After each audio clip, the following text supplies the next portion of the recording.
Welcome to Braves Country Radio. We are excited to bring you a brand new season, your home for the classic call of radio baseball.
I state your name.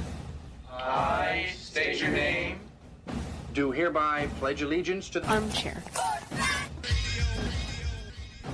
with liberty for all. You're in Braves country.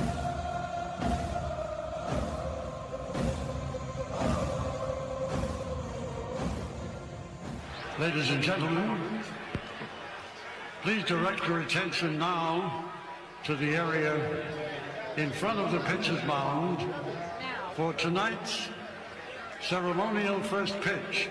You can't drink like me, you can't smoke like me.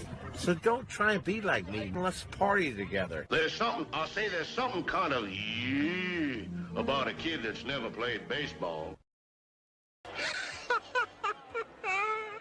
What the hell's going on out here?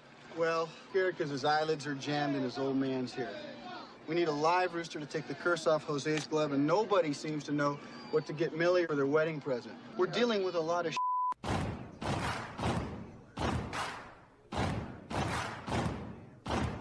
Baseball is a beautiful thing. It's more beautiful in an old park. It's asymmetrical and quirky. But even in a dome with artificial turf, it's beautiful. The way the field fans out, the choreography of the sport, the pace and rhythm of it.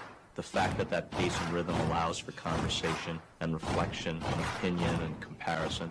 In right field, the crowd is tormenting Strawberries, singing Darryl, Darryl. Little roller up along first, behind the bag. It gets through Buckner. Here comes Knight, and the Mets win. And there's a fly ball deep to left. It's on its way. There it goes.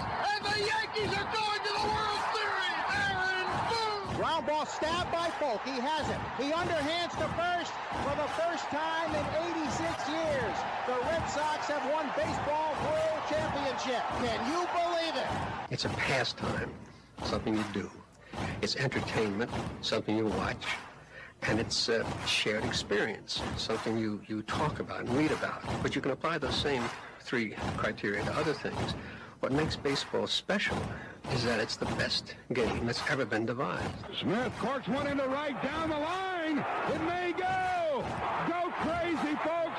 Go crazy. Sure as God made green apples, someday the Chicago Cubs are going to be in the World Series. A little bouncer slowly toward Bryant. He will glove it in front of Rizzo. It's in time.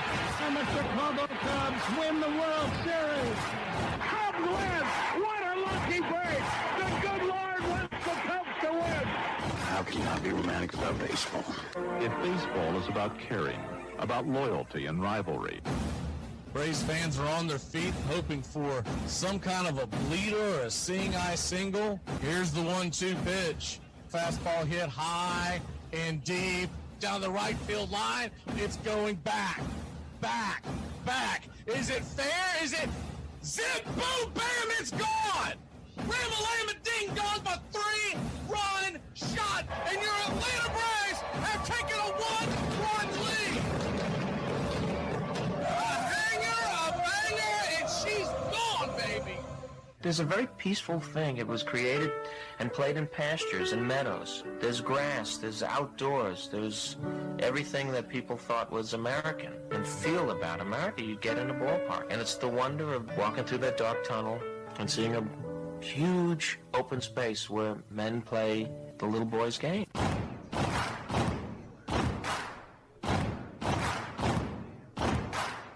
People will come. They come for reasons they can't even fathom. I'm not even sure why they're doing it. They'll arrive at your door as innocent as children longing for the past. They sit in shirt sleeves on a perfect afternoon. They have reserved seats somewhere along one of the baselines. Back when they were children. Cheered their heroes. It'll be as if they dipped themselves in magic waters. The memories will be so thick that I've brushed them away from their faces. People will come. The one constant through all the years has been baseball. America has rolled by like an army of steamrollers.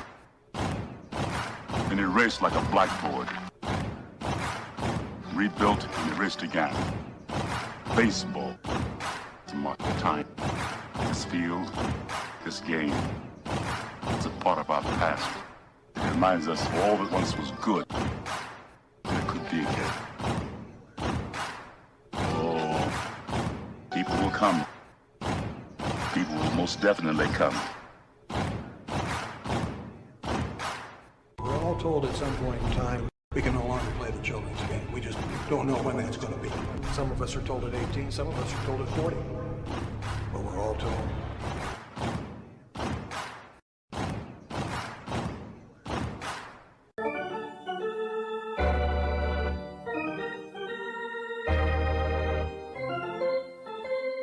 I believe in the Church of Baseball.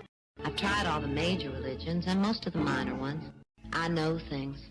For instance, there are 108 beads in a Catholic rosary, and there are 108 stitches in a baseball. I prefer metaphysics to theology. You see, there's no guilt in baseball, and it's never boring. It's a long season, and you gotta trust it. I've tried them all, I really have. And the only church that truly feeds the soul day in, day out is the Church of Baseball. Which team do you play for? Well, I'm a... Well, I was just wondering, because I couldn't figure out why you would throw home when we've got a 2-run lead. You let the tying run get on second, and we lost the lead because of you. Touch 'em all, Joe. You'll never hit a bigger home run in your life.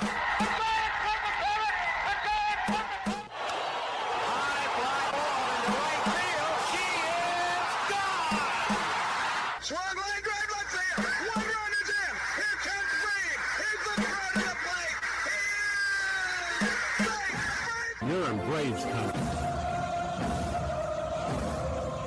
If there's a bigger thing going on right now, I don't know what it is. We're down to one strike here. Gurriel, the last hope for the Houston Astros. Here's the 0-2 pitch.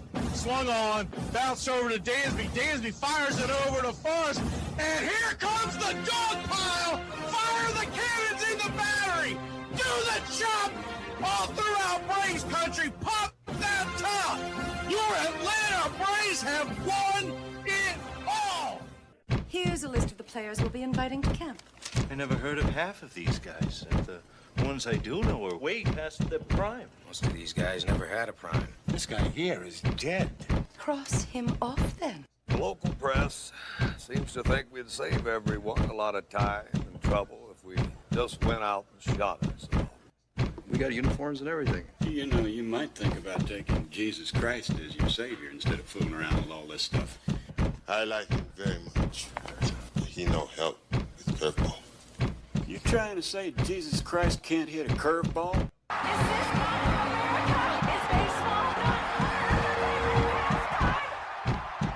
But I'll tell you, these fans are great. Listen to them. Hey, way to go, Rick. Oliver Heil loves you. Come on, baby. Come on, Ricky. Come on, Ricky. The game doesn't stink. It's a great game. If you build it, he will come. You know, one of the best things about being an ex-big leaguer is getting freebies to the game. Call the front office, bingo. And once these fans recognize me, I probably won't even have to pay for my life here. Down it! I love them. Good seats, huh? You're in the wrong seat, buddy. Come on. Oh, I must be in the front row. Come on. Ladies and gentlemen, welcome. We direct your attention now to home plate. Please remain standing. We call your attention to our band here today. They will be jointly directed. And now, another fixture. Our national anthem.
Ladies and gentlemen, we'd like to introduce today's teams as participants in this historic game. Play ball! Good seats, hey, buddy. He missed the tag! He missed the tag! He missed the tag!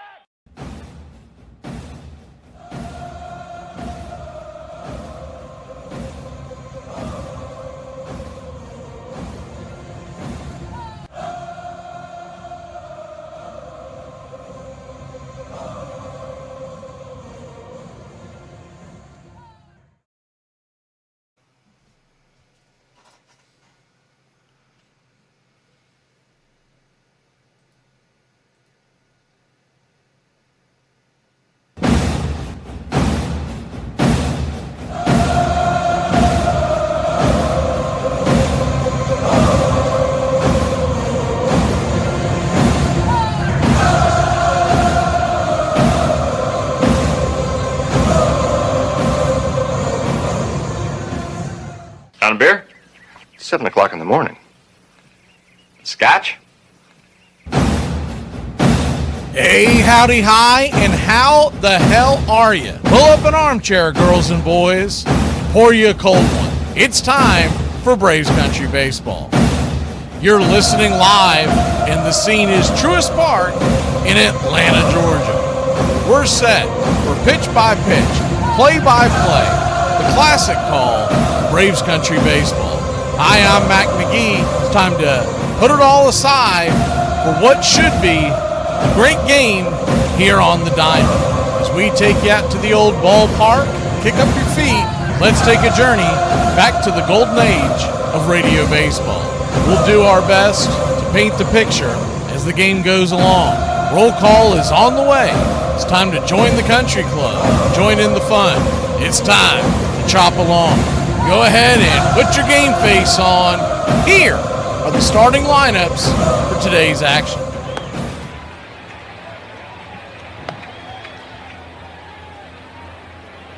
Leading off for your Atlanta Braves, it's Mauricio Dubon. 2 home runs, 23 RBI, a .264 average. Drake Baldwin, batting second, the designated hitter. 10 home runs, 32 RBI, 1 stolen base, batting .296. Ozzie Albies, batting third.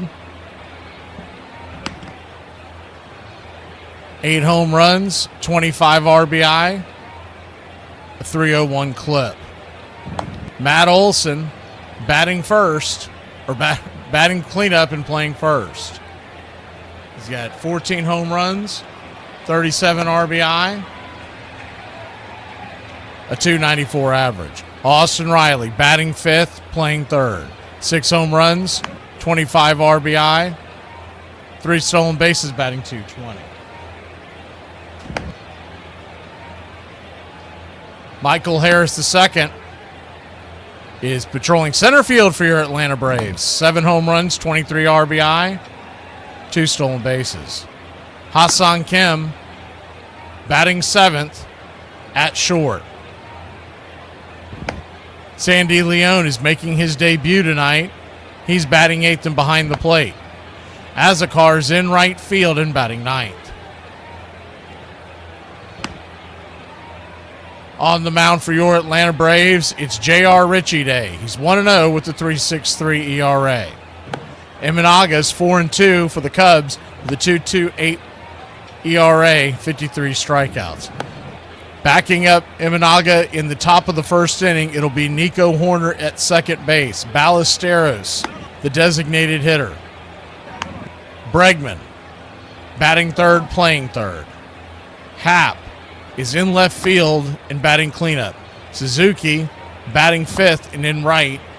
Bush is in the sixth spot. He's playing first. Carson Kelly behind the plate. PCA, Pete Crow Armstrong, is batting eighth and in center field. And Dansby Swanson is batting ninth for the Chicago Cubs. Your Atlanta Braves coming into tonight's action is plus 128 on the money line. Chicago minus 133. The over-under is 8.5. Calling balls and strikes behind the plate, it'll be Sean Barber. Your first base umpire, John Libka. James Hoy will be manning second, and down the third base line, it's Tyler Jones. Game time temperatures here in Truist Park in Atlanta, Georgia, about 78 degrees with the wind blowing out at about 10 miles an hour to left center field.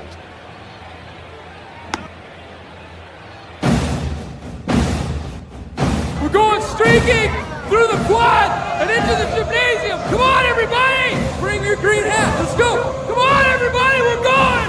Woo!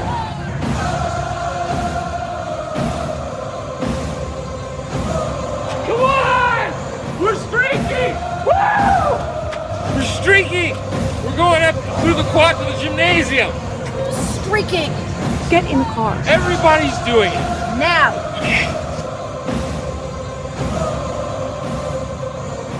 Tony, do you think KFC's still open?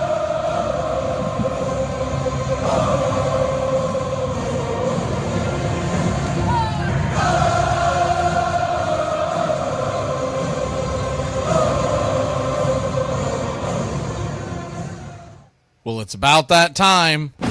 Grab you a cold one. Find you an armchair. Atlanta Braves baseball right here on Braves Country Radio.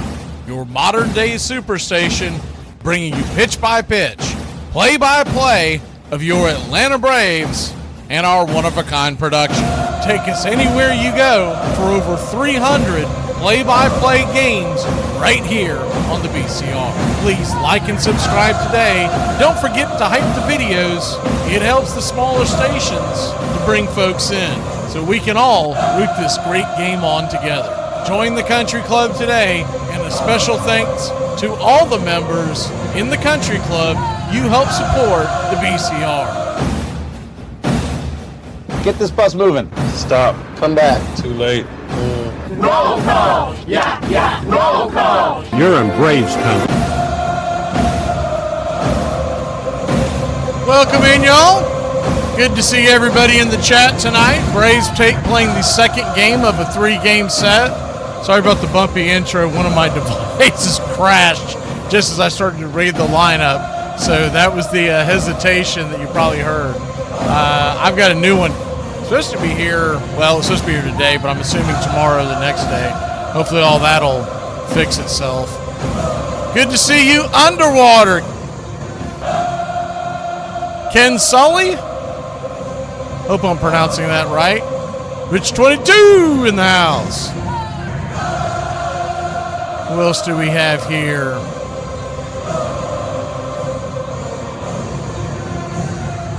Mark Ricky Ricardo. Lucy, he's home. Chris Football. Justin Green in here tonight. Tough as nail. I'm assuming the reason why it's tough as nails because tough as nails with the plural was taken. Tell me if I'm right, Tough. James Ray, good to see you. Tim Panel.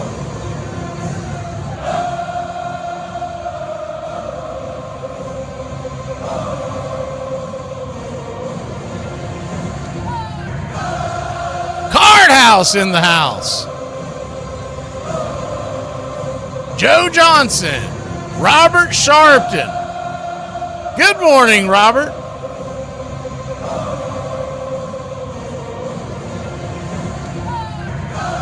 SSAJ.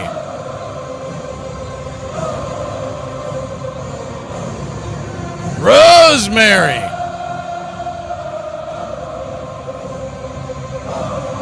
Ashleah. Getting in here early tonight, Ashley. Good to see you. Joyce Robledo down in Mexico. Good to see you.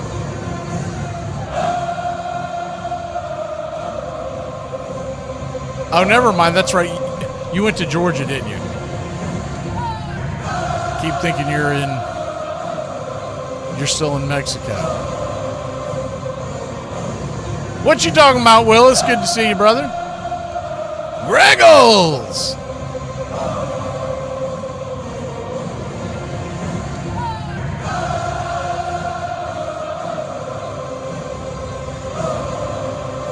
Holmes, good to see you.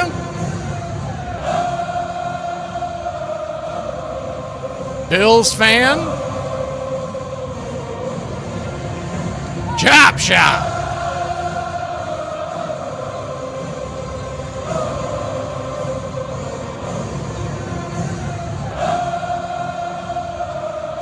About to run out of time, so I'm going to speed this up. Velvet. Justin Green. Jay Harry.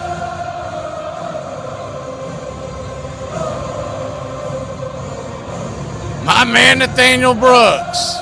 Pushing buttons. Blake. The voter.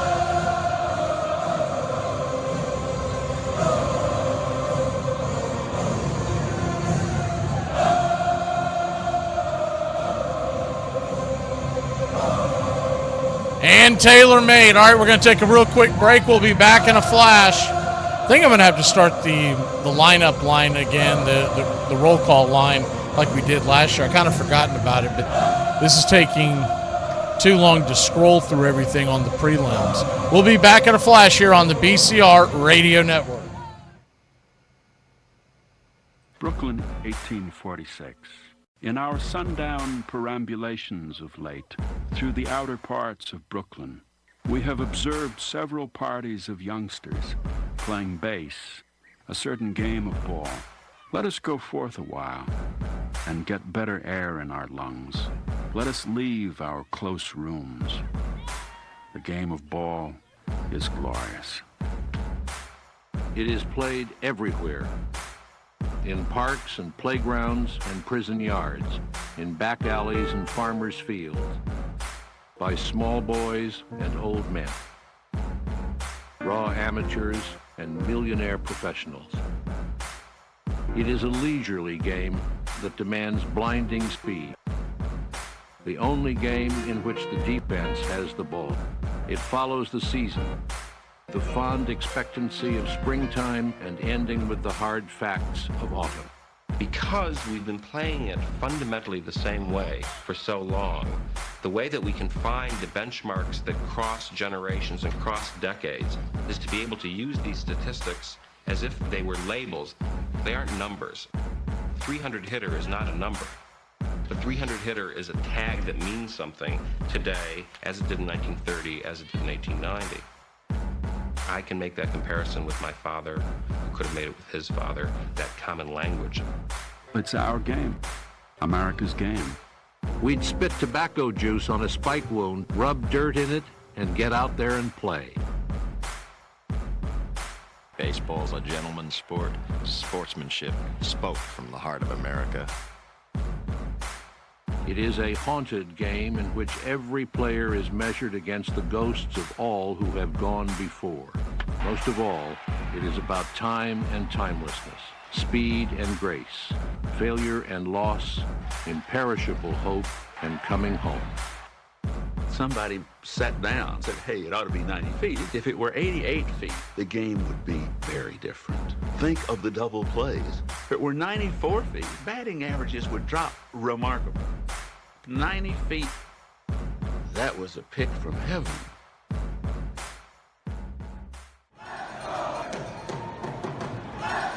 This is a reminder. Disorderly conduct will not be tolerated. Please respect your fellow fan and refrain from any unruly behavior. Failure to comply with these guidelines will result in ejection.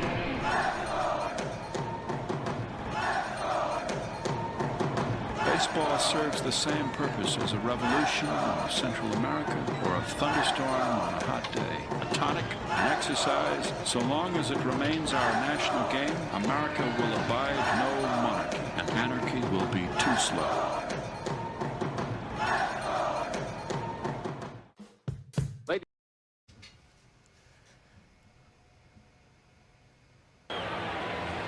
Welcome in, y'all.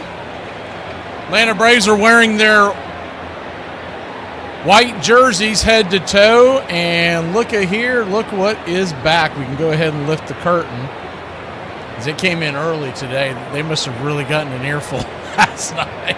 I did send an email, but I seriously doubt it was taken seriously. But I noticed it was working earlier today. There were a couple of early games, and we checked them real quick, and so that was a good sign. And you never see it starting during the warm-ups, and they're actually doing that right now. So I may be able to line this up. I wish they would do this every game. I wish they would put the warm-up tosses on, because sometimes they're way ahead and sometimes they're way behind the video. It's not really the 3D's fault. It's the broadcast that we're tuning into. It's just no rhyme or reason. Chicago Cubs are wearing their road gray, Chicago across the chest in blue outlined in red, blue ball caps, and the C representing the city of Chicago. J.R. Ritchie comes set.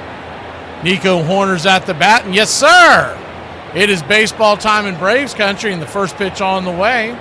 is right there for a strike. It's 0-1.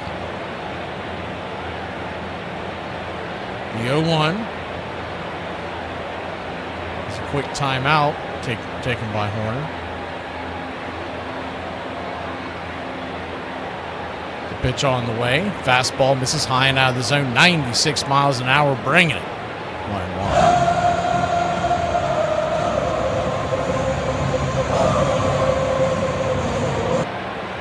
1-1 count. Turns and kicks. Swing. Pops it back foul. Just out of play over the first base dugout of the Atlanta Braves. Dugout they have called home since the place is open in 2017. So a 1-2 count. There were a couple of games earlier today.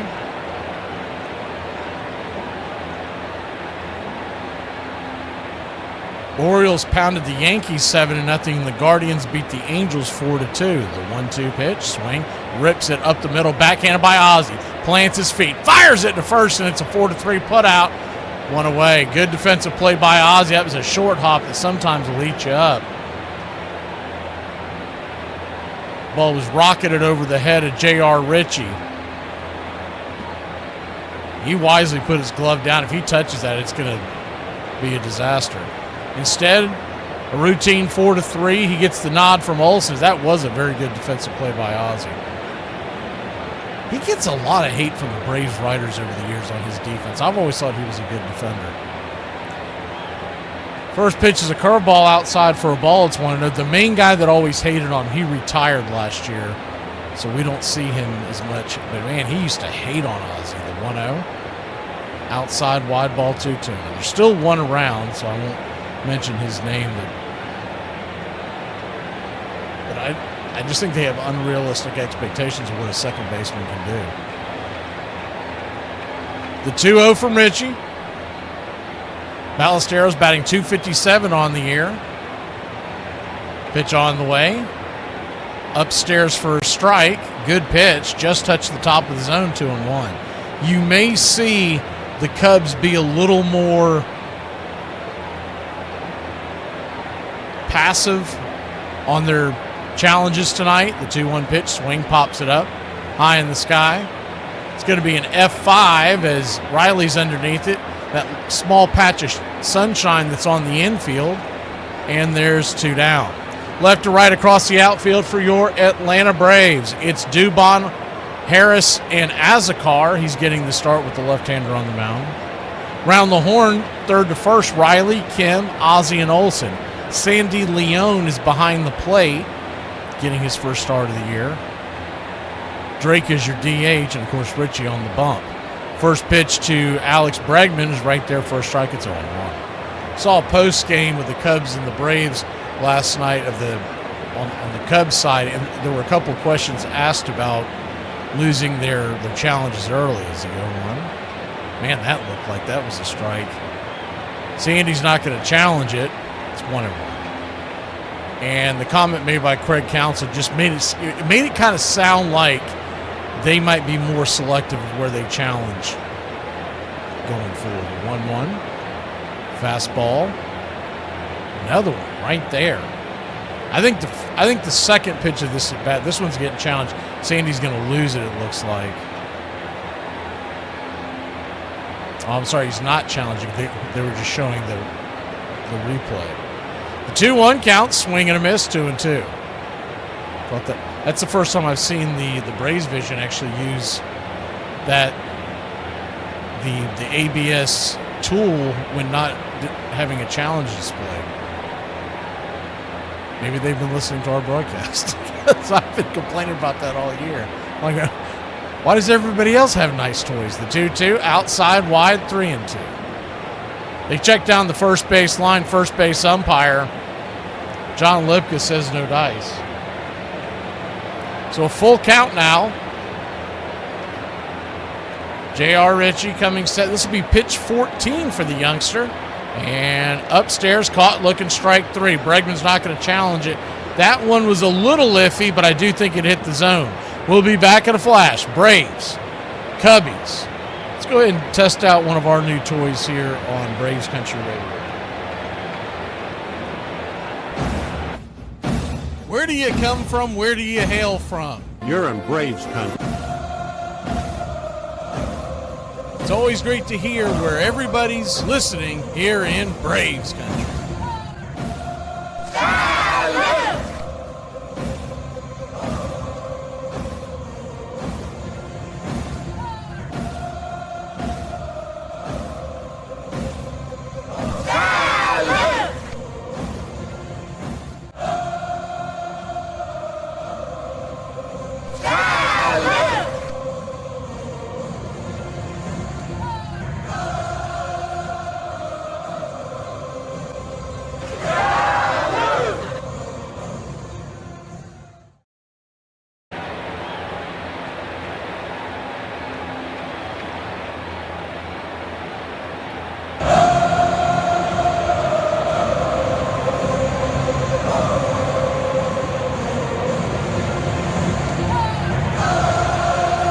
Welcome back in, y'all. See who we got so far. We've got Reno 911, Columbia, South Carolina.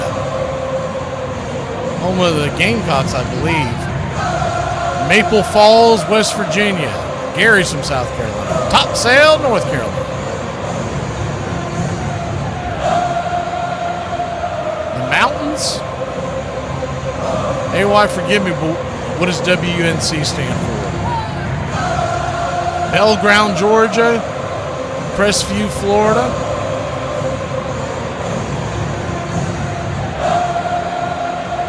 Fort Myers, Pittsburgh. Washington State. Bullitt County, Kentucky. Should have known there'd be a Bullitt County in Kentucky. First pitch on the way from Shota Imanaga is way outside the zone to Mauricio Dubon. It's 1-0. The 1-0 splitter up top. Hits for a strike. 1. So a 1-1 count.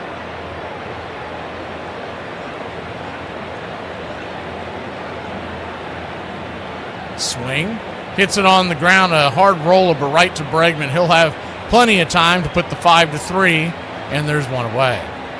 Left to right across the outfield for the Chicago Cubs. It's Happ, PCA, Suzuki. Around the horn, third to first, Bregman, Dansby, Horner, and Bush. Carson Kelly gets the start behind the plate. Ballesteros is the DH, and Imanaga's on the hill. Lefty-lefty matchup as Drake Baldwin takes the first pitch, four-seamer just outside. It's 1-0.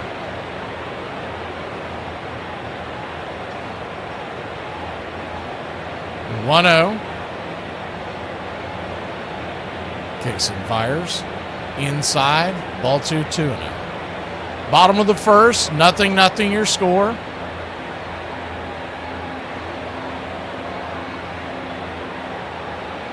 The 2-0 pitch. Swing. Slaps it down the left field line, but foul.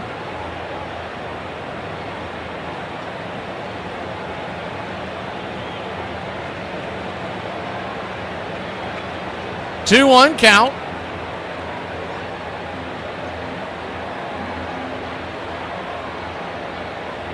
Brings it right there at the knees, four-seamer. 2-2.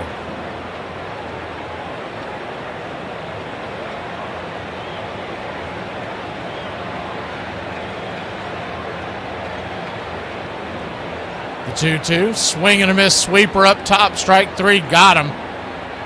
Might have chased one a little bit out of the zone just in front, and there's two away.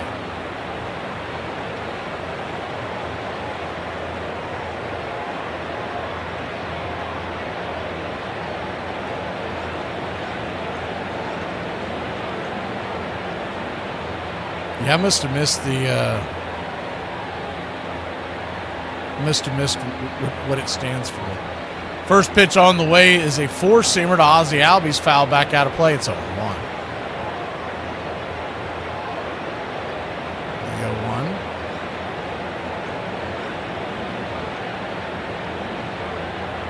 A lot of stuff going on. I was trying to scroll back to see what it stood for. Oh, here we go. The 0-1 misses high and out of the zone. 1-0. Western North Carolina. 1-1 count. Turns and kicks. Swing. Ozzie fouls it back. It's 1-2. Good to see you too, Charlie. I don't know if you were here for the roll call or if I just missed you, but good to see you, bud. It's pouring in Pennsylvania, Fred. So we got quite a bit of rain here the last 24 hours, and I think it's clearing up. The 1-2 pitch. Outside, wide, 2-2. 2-2 count. Standing on deck is Olsen. Ozzie batting .301 on the year. I think that's one of the most pleasant surprises of this early season is how high Ozzie's batting average has been. The 2-2. Swing and a miss, strike 3, four-seam fastball. Man, kind of sneaks up on you with those fastballs. We'll be back in a flash. Braves, Cubs. 0-0. We go to the second inning. What a day. I use a drink. Nothing like a cold one after a long day, huh? So, how much do you drink? I'd say I'm good for about 10 or 12. 10 or 12 a week? That's not bad. About a week. You drink 10 or 12 beers a day? You counting beers too? How reckless of me. I made you all wet. Yes, but my martini's still dry. She turned out to be a part-time model and a full-time pickpocket. Oh, yeah. I've been known to drink a beer or two. But then again, I've been known to do a lot of things. You drinking anymore? Oh, me? No, I quit drinking, dude. You never gonna drink again? Nope. You wanna stop at the bar by the Chinese restaurant? Just get a quick shot, me and you, and then we'll go? Yeah, the bar they got in the back. Oh, the Chinese bar? Okay. What's shaking? All 4 cheeks and a couple of chins. I thought you said they didn't have alcohol. Run back to your mix master. Cook up a few more of these. Cigarette? No, I never touch them. Well, I suck them down like Coca-Cola. I expose people to magic. I expose them to something they're never otherwise going to see in their boring, normal lives. And I gave that to them. I may forget about them tomorrow, but they'll live with that memory for the rest of their lives. And that's a gift, man. One of the women said that she was afraid she might OD. I thought that was a lemon drop. I didn't think it was tequila. What's that got to do with me? You and me are going to have a small talk later on. I'll be busy thinking of things to say. Doesn't your wife ever complain that you never spend any time with her? Would you? Could you keep it down to a low roar? Some of us have to work. Put that money down, pal. Yeah, I'll be ready. There goes the 2 weeks at camp. I promised the kids this summer. My birthday, give me a beer, stick a candle in it, and I'll blow out my liver. Here's to feeling good all the time. Perfect. Cheers. Cheers. This crowd back into it now.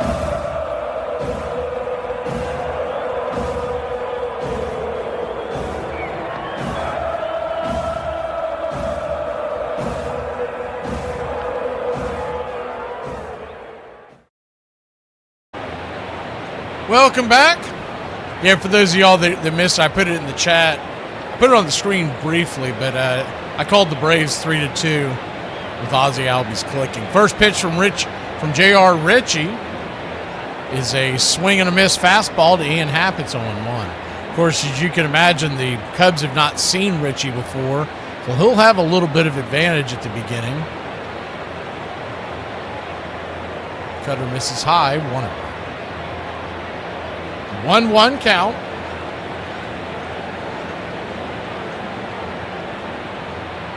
Turns and kicks. Slaps it foul.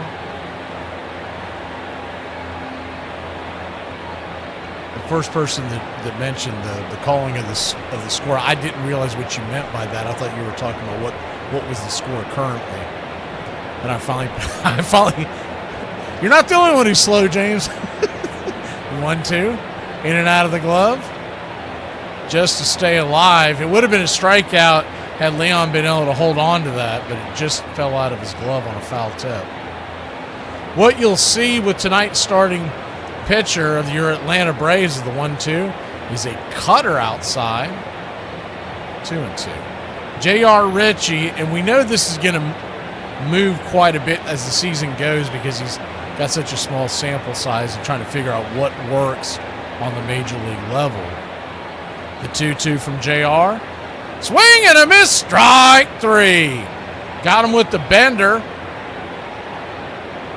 And there's one away. Good pitch by J.R. Ritchie.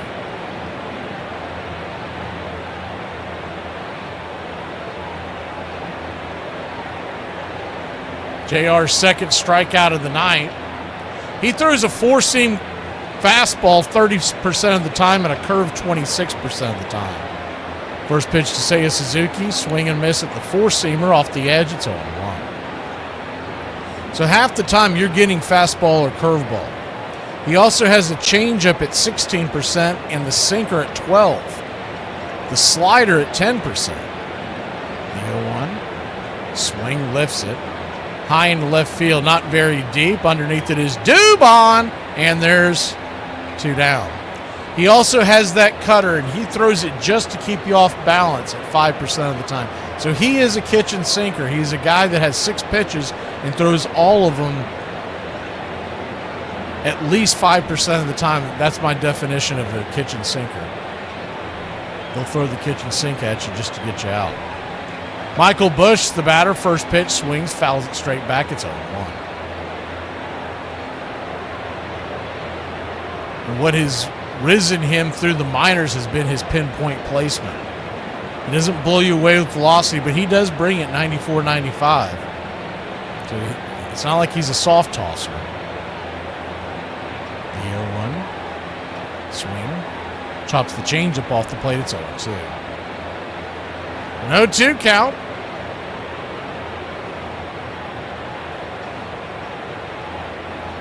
See some other folks coming into the chat. Good to see you, Joe Nate.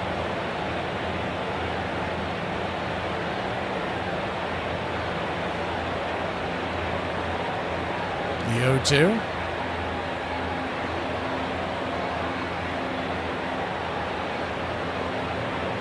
Turns and kicks. Outside wide, 1-2.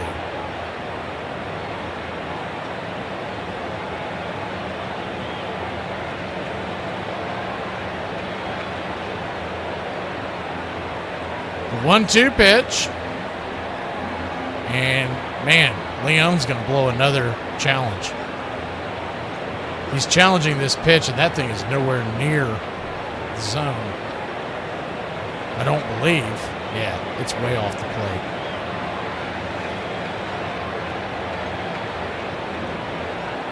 About 1.5 inches off the plate. It actually looked further away than that.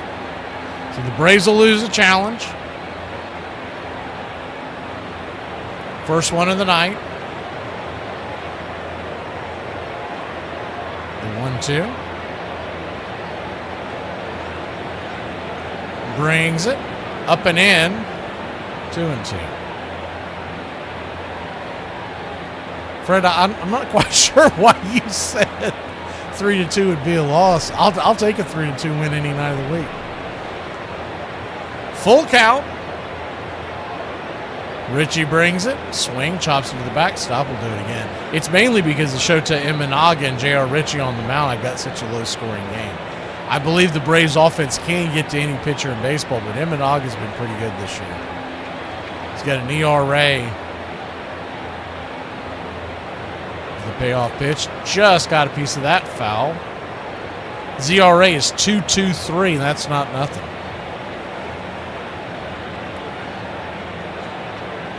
And I was looking at his road home splits, and he pitches well on the road, so we don't get any help out there. He actually pitches better on the road than he does in the friendly confines. Thank you, Sleepy. I appreciate you checking it out. The payoff pitch, swing, rolls it foul. We've got another, so we got a clip that wasn't supposed to be eliminated. We knew that they were banging one, but the other one was supposed to be okay. But they ended up clipping the whole back end of it. So because of that, is the payoff pitch, swing, rolls it over to first. Olson's got it. He'll flip it to Richie covering the bag, and that'll end the inning. Long story short, we're going to end the broadcast tonight with the salute to Bobby at the very end. It's a very short clip. We'll be back. Braves nothing, Cubs nothing. Hey, does anybody else feel angry as hell whenever somebody's in the kitchen at the same time as you? Or is it just me?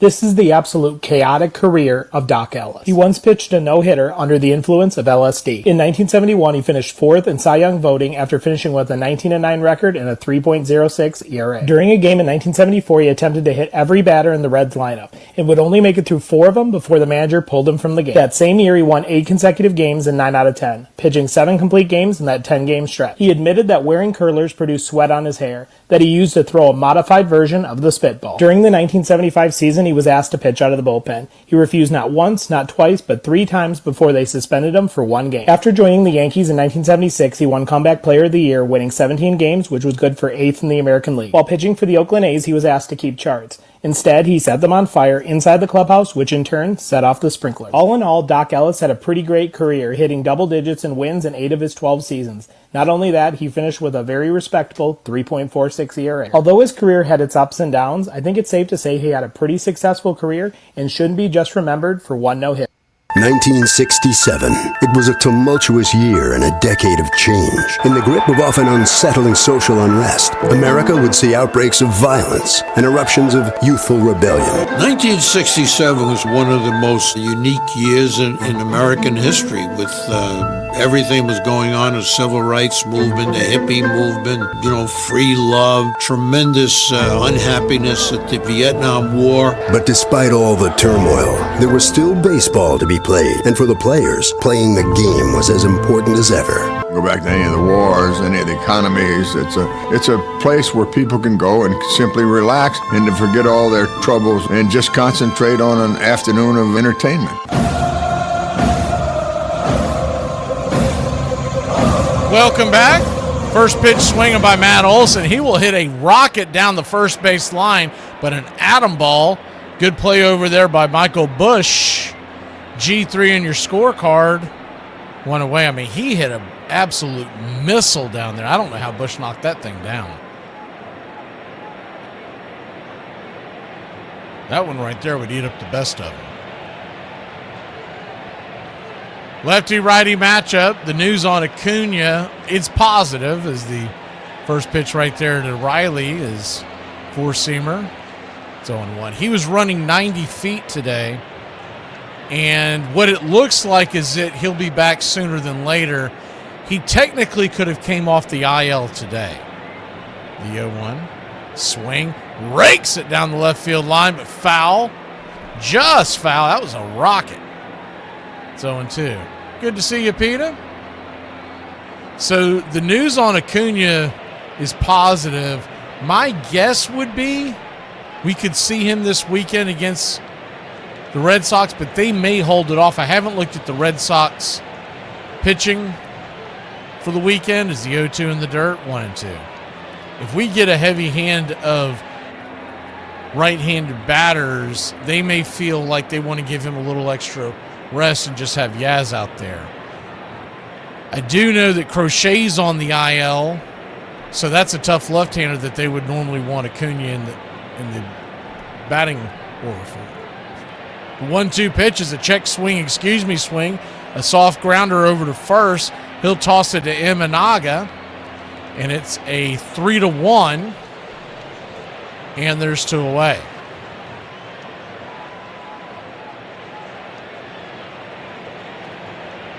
They had a pretty cool interview with Dominic Smith after the big night last night, 4 for 4. We've got that set up for a commercial clip. We'll probably play it the very next clip, now that I'm thinking about it. Lefty-lefty matchup. First pitch swinging. Chops it back foul. It's 0-1.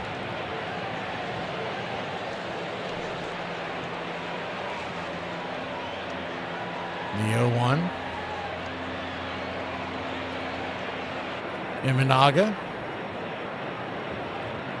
turns and fires in the dirt. 1-1. Walt Weiss said Joe Jimenez had another knee surgery 3 or 4 weeks ago, and he came out of that more encouraged that he may be able to resume pitching at some point, but there's no timetable for his return. So good luck with that one. That guy's had more knee surgeries than most of us have changed our socks recently. The 1-1 outside wide one, too.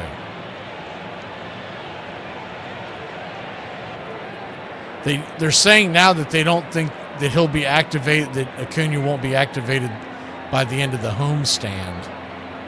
The 1-2 pitch right there, caught looking, strike three, sweeper right there at the knees, and that'll end the inning. Emanaga's cruising, J.R. Ritchie's cruising.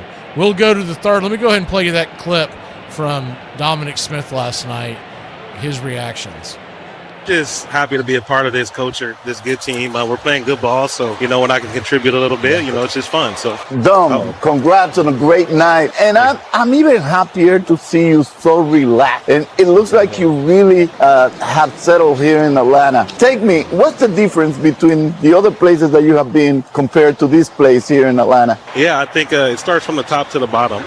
Alex, he set a culture here. And when I got here from day one, all the superstars that his lineup has, none of them have egos, and it's fun to come to the ballpark every day, play with these guys, and they're very selfless, and it's just fun. They created that environment, and I'm just here to just do my part. You've bounced around and you've had to do things, but you seem to have settled here in Atlanta. What have you found out about yourself through your ups and downs and finally getting to this point? I think a lot of it is just sticking with it and having that confidence, having a good group around you that really believe in you. And over my last few stops, came across some good coaches, especially when I was over there in Boston, Pedro. I had some good hitting guys that really kind of unlocked me. They got me back to myself. They got me back comfortable. They got me back swinging like I did in 2020, swinging like I did in high school, and the reason why I got drafted. And I think from there, I just really carried it and just put in a lot of work. I have a mentor too as well, so we talk on a daily basis. So I think it's a collective effort of just things off the field, things on the field, and then having that confidence. Like, I believe in myself, the team believed in me, and this group is awesome. So it's just fun to really just show the world what I can do, because I know I can play at this level. You and I got a chance to be teammates with the Mets back when you were first coming up, and as you said, you have been a hitter. That's been what you do. But now being almost in a full-time DH role, is there anything you've changed mentally to be able to go ahead and just keep that confidence? Yeah, I think like you said, we came up together back in the day. We didn't have a DH, so that's how I earned a lot of my at-bats, was pinch hitting, being ready to play once or twice a week. Don't put too much pressure on myself when we do have these at-bats. So I think a lot of it is.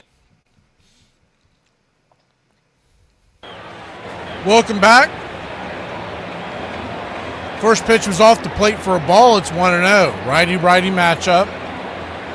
J.R. Ritchie fires the 1-0 sinker. High inside, ball 2-0.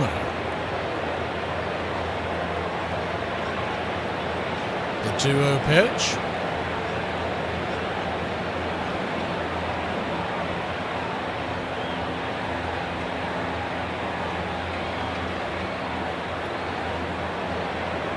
How it does that, but it speeds up during the game. The 2-0 right there for a strike, 2-1.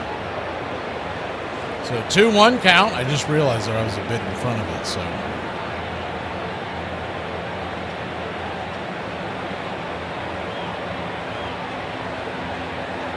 the 2-1 from Ritchie, swing, lifts it high into left field, fighting the sun a little bit out there is Dubon, but he'll make the catch. And there's one away. We got good news on Spencer Schwellenbach. I was kind of assuming that was doom and gloom, to be perfectly honest with you. But Schwellenbach got an encouraging update. His recent medical evaluation, there's not a target date yet, but they're saying that he might begin a throwing program soon. Waldrop has felt fine since he started throwing his bullpens late last week. And Eli White will likely be activated from the 7-day concussion list when eligible on Monday. It's a bit of a delay because of I believe it's the PitchCom device that Leon and Ritchie are having an issue with. He's testing it out again.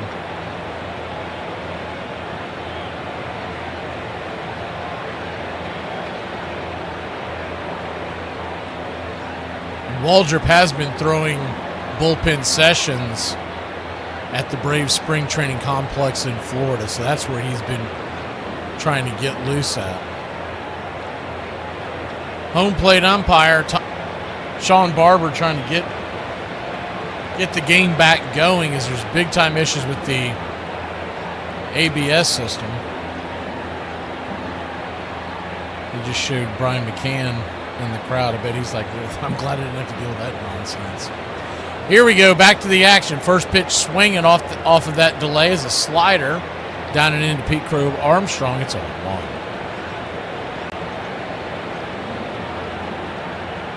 The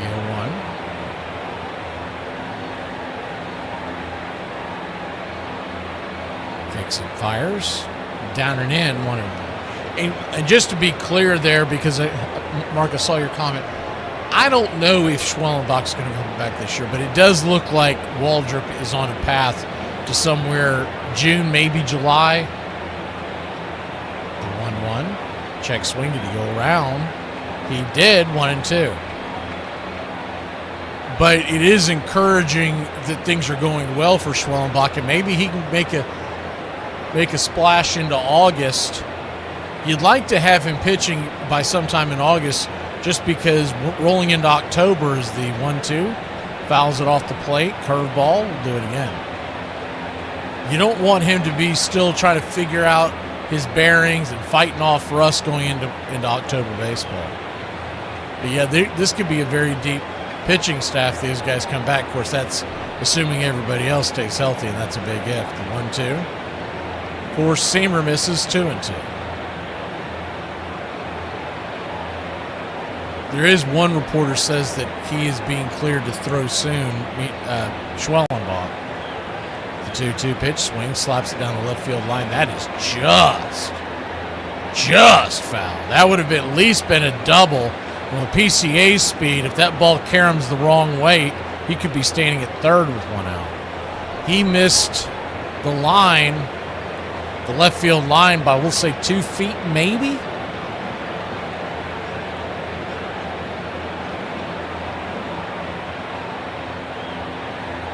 It looks like Walt Weiss has already declared that they're not going to have Acuna for this homestand, so they're going to play it safe. We go to Miami for 4 after this one, and then we're playing the Nats. The 2-2 fouls it back with it again.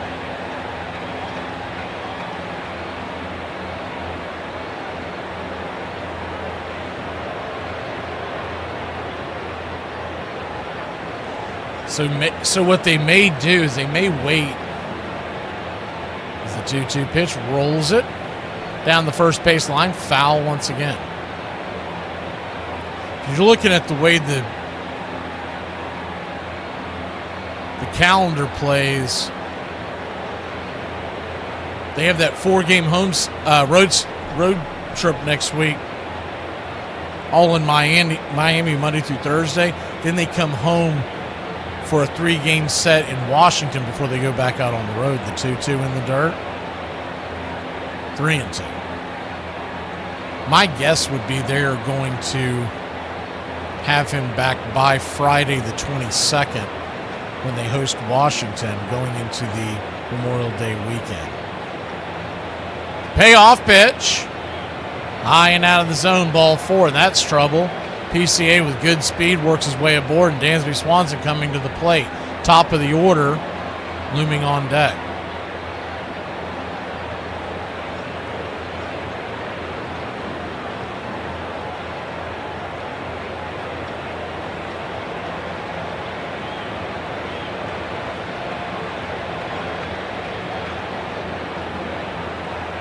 Dansby Swanson standing in. First pitch is a slider right there at the knees as PCA takes off, and there's no throw attempt.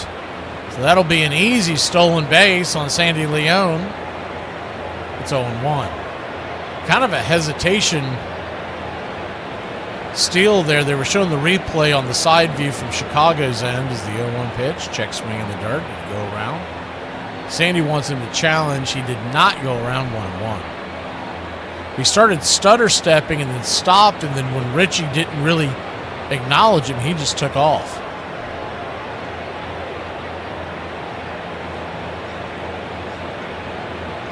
One count.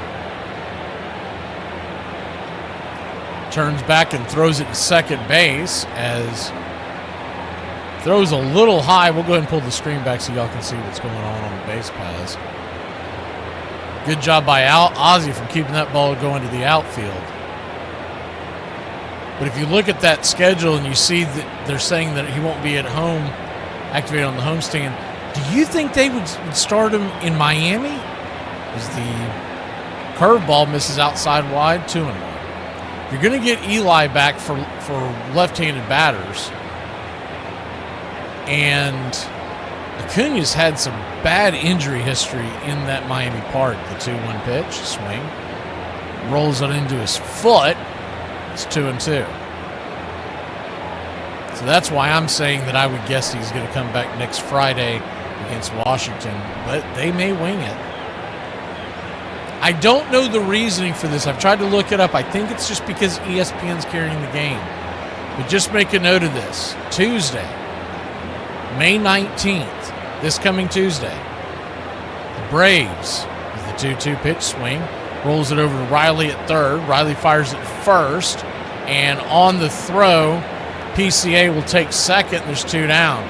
Olsen probably thought about throwing it over to third, but with 2 outs, there's really no reason to do that. Much more of a chance of having a bad relay. So Nico Horner will come to the plate. He's 0 for 1 on the day, grounded to second his first time up. But on Tuesday, May 19th, just make a mental note of this, that game starts for some reason at 4:10 Eastern. Righty matchup. First pitch is a curveball. It's 0-1, and obviously we'll have a card up to remind you, and we'll remind you as that game gets closer. But it's a very strange start time for a game that's not a getaway day. The 0-1 count. Swing. Fouls it back. It's 0-2. The other day they had a weird time for a baseball game, and I don't remember the teams involved. But I finally figured out at the end why they did it. It was because ESPN had signed up to do the exclusive game or whatever is the 0-2. Slider down and away misses 1-2. And when they did that night during prime time, they had either had a basketball or a hockey game. 1-2, swing, rolls it up the middle. Hassan Kim's got it, fires it to first, and it's a 6-3 putout. Great job by J.R. Ritchie of pitching out of the jam. We'll be back in a flash here on Braves Country. What's for dinner, everybody?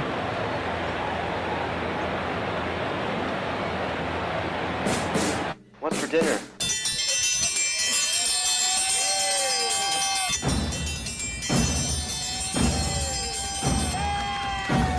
Hey, Chef, what's for dinner? My favorite. What's for dinner? Get in my belly! Blob, the Blob, Blob Barker, Blob of the Hut, and Rub-a-Dub Chub. What do you want for dinner? I don't care. One large jambalaya, please. Jambalaya? Biggie can't fit through doorway. Oh, this is fantastic. You got my shirt at the Big and Tall shop? When did I make the crossover? I can't feel my hands. You gonna eat your cornbread? It's the wood that makes it good. Oh my God, I'm fatter than the skipper. No and then! And then? No and then! No and then! No and then! I refuse to play your Chinese food mind games. You sure you know what you're doing? Yeah, Chinese food seems kind of complicated. Well, maybe for a less experienced chef. That ketchup? It's just a base. You don't understand cooking. Hey, you know what? I just figured out what I want for dinner. A nice hot bowl of shredded stew. Gazpacho, por favor. Por favor? I'm part Spanish. Adios, muchacho. Maybe you're getting cheese ball syndrome. I love broccoli. It's good for you. And maybe you'd like to have a piece. Vile weed! Hurry up and munch those fries. We've got to get back to work soon. One large crab bisque to go. You want bread? You're pushing your luck, little man. Huh, you know what? I'm sorry. I've had shredded stew before, and it sure as diddly didn't taste like that. I'll tell you what, a refill on this delicious exotic tea. That's duck sauce.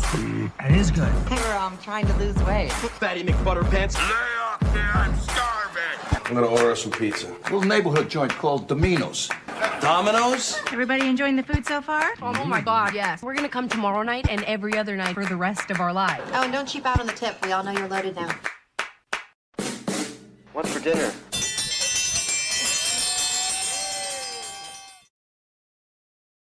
back. First pitch from Imanaga is right there for a strike. Let me pull the screen in so y'all can see a little better. Hassan Kim, the batter. The 0-1.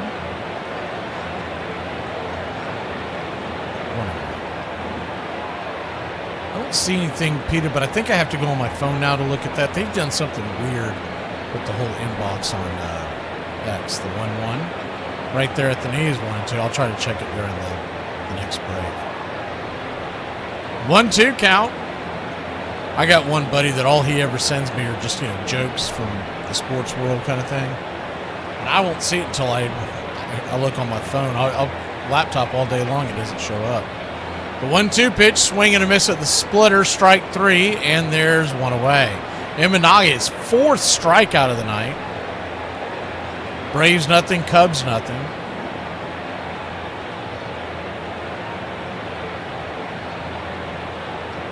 Sandy Leon will get his first at bat of the year. Lefty-righty matchup.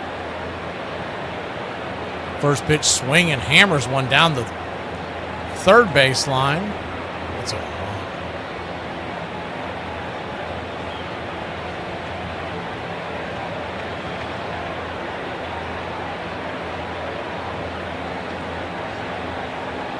one count.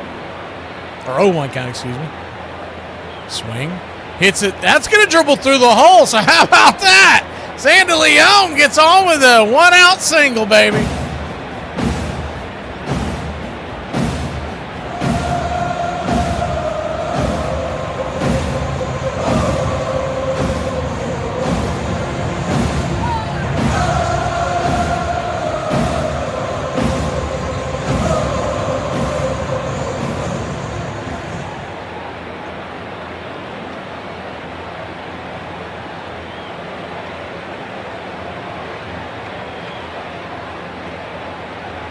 First pitch to Azakar, the number 9 hitter.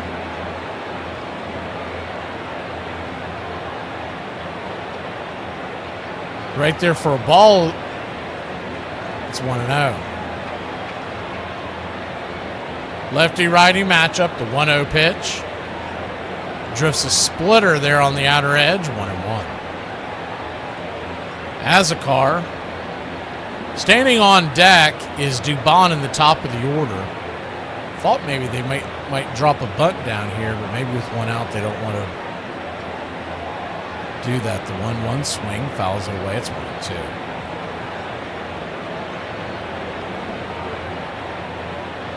Jose Azakar batting 2.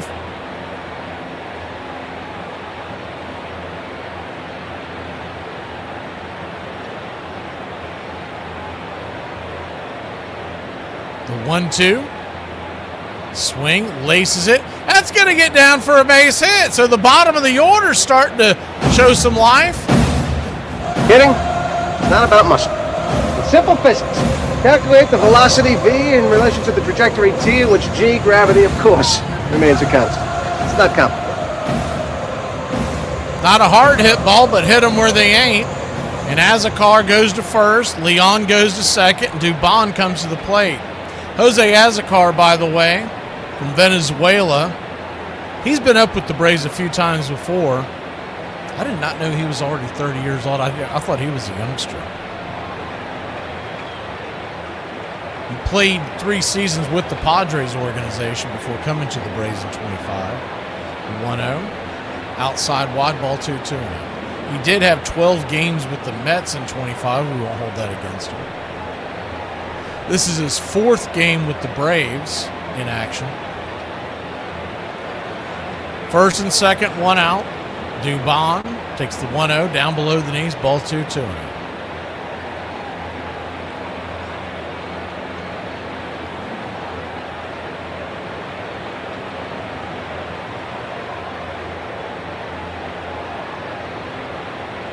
The 2-0 pitch. Swing, rolls it over towards short. It's going to be a 6-4-3 inning-ending double play. Braves get a couple on, but can't do anything with it. Ballesteros will lead it off for the Cubbies. When we return, we go to the top of the 4th here in Braves country. You ever get somebody slide in your inbox and you think to yourself, I know I am not this damn ugly? Ain't no way. Let me tell you about the perfect day. The perfect day is this. You wake up, you come to the beach, you get the chair, you drink the drinks, you read the books, you put on Jimmy Buffett radio, you get in the water, you come back to the chair, you drink the drinks, you read the books, you go up midday to have a turkey sandwich with Cheez-Its, you come back to the chair, you drink the drinks, you read the books, you spend the rest of the afternoon fantasizing about what seafood restaurant you're going to eat at that night. That is the perfect day. I cut myself because I was shaving without water. And why was there no water? Because I had to move your chair, which guards the floor, which made me call for Joe, who found bad pipes, which called for Cecil, who ate the cat that killed the rat that lived in the house that I either blow $800 in 3 days or stretch out $2 in 4 weeks. There ain't no in between. 1967. Baseball fans would have witnessed one of the most dramatic seasons in memory. But at the start, the game was in a serious state of flux. In the American League, the New York Yankees, who had won the first 5 pennants of the 1960s, had fallen on hard times and had finished in last place in '66. The Bronx Bombers were supplanted at the top of the league by the pitching-rich Baltimore Orioles. In their World Series matchup against the Dodgers, the Birds only gave up 2 runs in a stunning 4-game sweep. And the Orioles are the new world champions. But repeating in '67 was not going to be easy for the Orioles, as a group of hungry teams was vying for their crown. The Detroit Tigers were a club that people were starting to fear, while the Chicago White Sox were coming off 16 consecutive winning seasons without a title. But Baltimore's toughest competition was expected to come from Minnesota. The Twins had captured the '65 pennant and were looking forward to reclaiming their place at the top of Braves Country Radio, your home for the classic call of Braves Country Baseball. Join the country club today.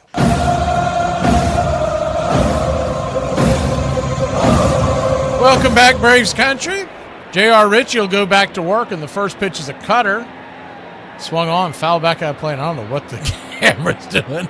Before y'all get seasick, we'll put it just behind the plate. It's 0-1. The 0-1. Swing, rips it into right field, making the sliding catch out there as a car, as a man. F9 your scorecard, 1 away. Great sliding catch out there by Azakar. That's his calling card. He's a great base runner and outstanding glove man. In the first glance, it looked like he was going to get to it, but that ball started dying quickly. Great job by Jose Azakar. First pitch from Ritchie to Bregman is a curveball. Right there for a strike, it's 0-1.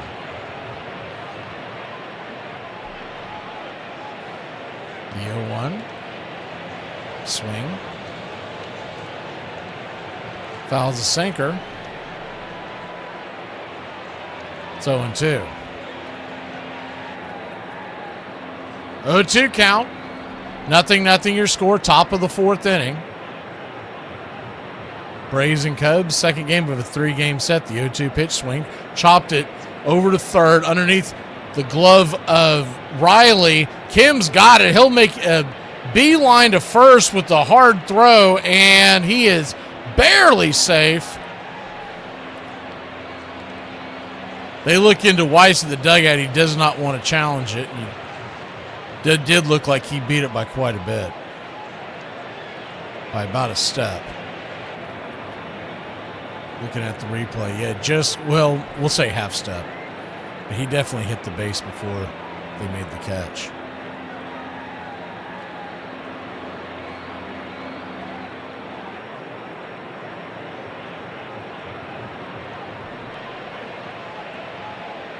Righty-lefty matchup. As the changeup's off the plate, it's 0-1.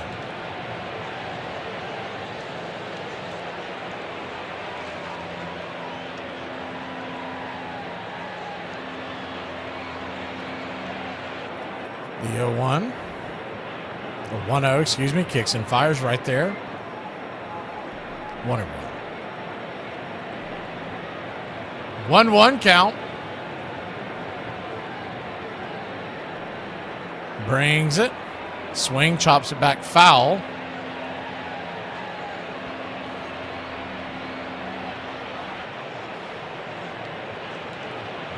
Cubs have 1 hit. You just saw it on the infield single. The Braves have 2, both of them last inning.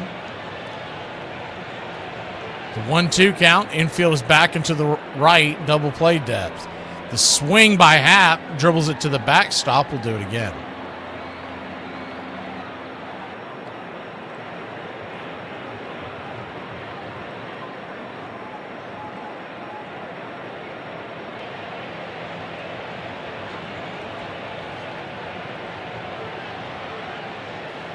The 1-2. Four-seamer misses high. Buzz the top. It's 2-2.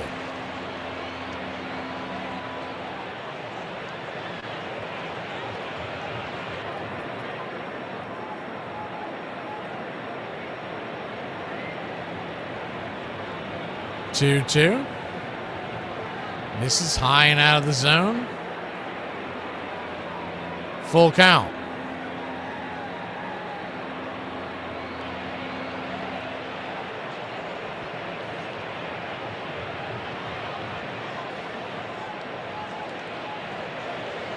Payoff pitch is in the dirt. So he'll head on down to first. Runners at first and second, and 1 out.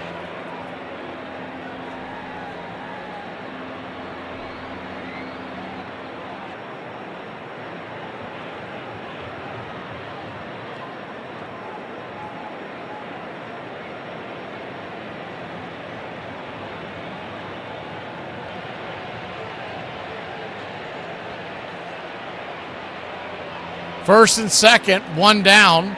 Infield is in double play depth. And Seiya Suzuki, the batter. First pitch is a slider down and away. It's 0-1.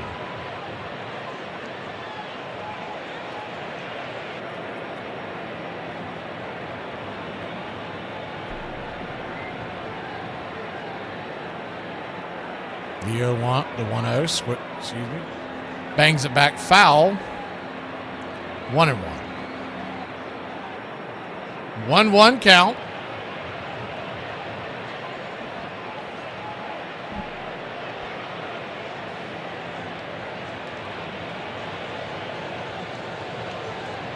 Turns and kicks. Swing. Sinker. Smacks it back behind the crowd. It's 1-2.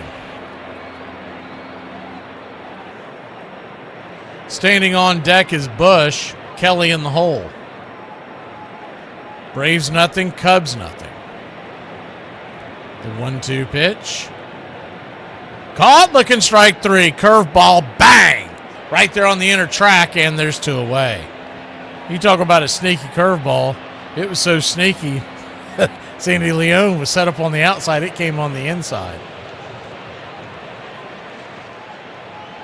That's one of those no, sweet.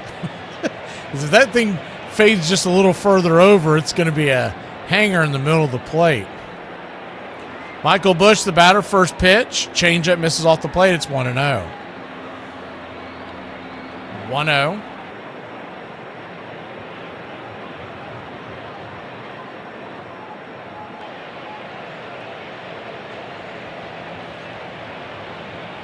Brings it. Cutter misses up top, I guess. Ball 2-0. Very close pitch.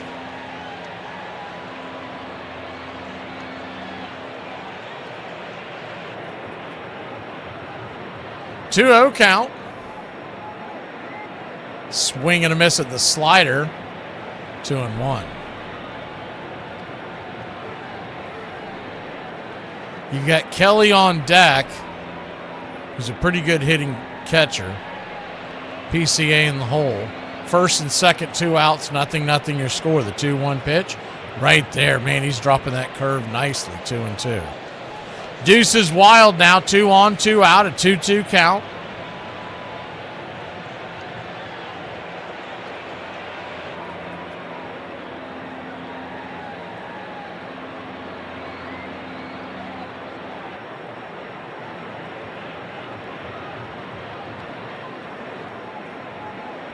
The 2-2. Swing.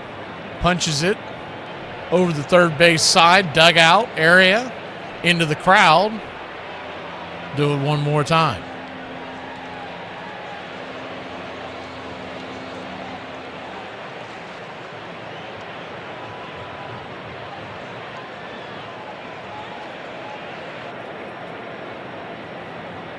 The 2-2.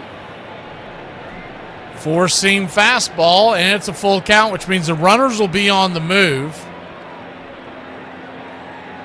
Big spot here in the game. Carson Kelly stands on deck. The payoff pitch. Richie brings it. Swing. Roasts it back foul, out of play. We'll do it one more time. Runners will be on the move once again with 2 outs and a full count.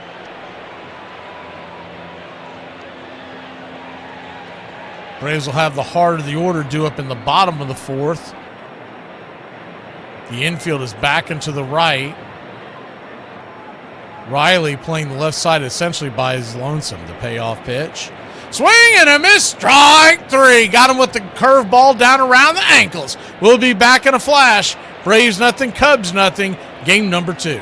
Stop eating so much cheese. This is how much cheese you're allowed to eat, according to health insurance provider Bupa. So get your small matchbox out and measure it, you big whale. Does this look like a normal amount of cheese to eat? Wrong, you're gonna die. No health insurance for you. I'm just about to tuck into my normal amount of pasta. You're dead. You're only supposed to have 3 spoons. Hopefully you enjoy heaven, you fat. Next time I'm having a night of romance, I'm gonna tell her, it's not small. That's the recommended serving size. And if you're not satisfied with it, you may ring Bupa and check your facts. Now leave. I'm not in the mood anymore. And take this small box of matches with you for future reference. Bob was the intimidator, not the intimidatee. Gibson delivers. You know, there are a lot of guys that want to win, okay, in life. They want to be winners. That wasn't the case with Gibson. Gibson despised losing. And when he went to the mound, you weren't going to beat him. In each year that the Dodgers had won the pennant, Koufax had won the Cy Young Award and pitching's Triple Crown. Sandy Koufax gets his 2nd consecutive shutout of the Twins. You're the best, Sandy. You're the greatest, baby. Koufax's dominating performances had carried the Dodgers to glory, but Sandy had paid a heavy price for that success, as he often pitched through excruciating elbow pain. Finally, after the '66 World Series, he decided that he could no longer endure the agony. With Koufax abdicating his throne as the king of the hill, Bob Gibson of the St. Louis Cardinals was one of the pitchers most able to succeed Sandy. The intimidating right-hander was a dominating presence on the mound who beat teams with his arm and his attitude.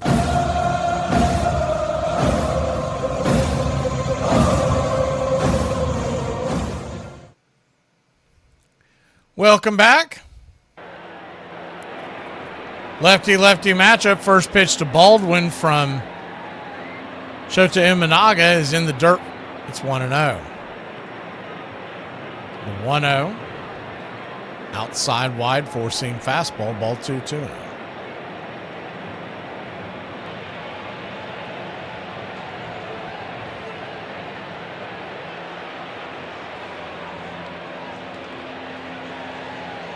The 2-0 count. Sinker at the knees, 2-1. Just grabbed the outer edge.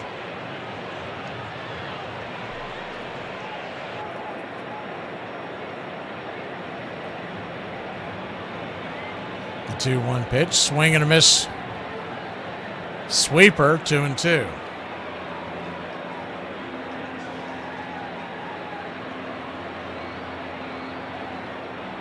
The 2-2 count.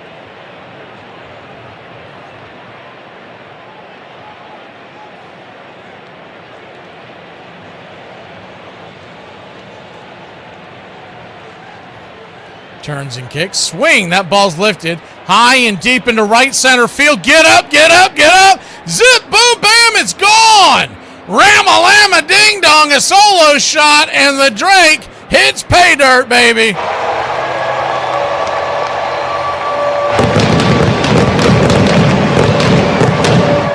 You don't like the Drake?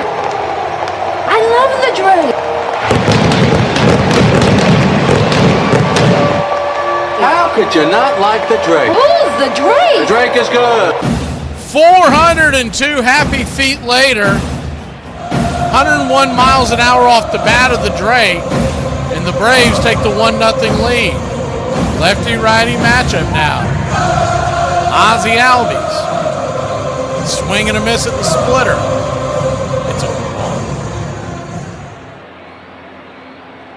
The 0-1.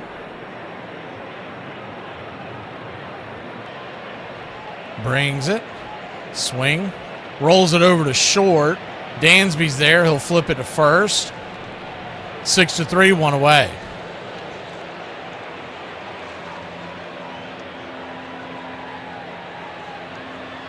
What's almost as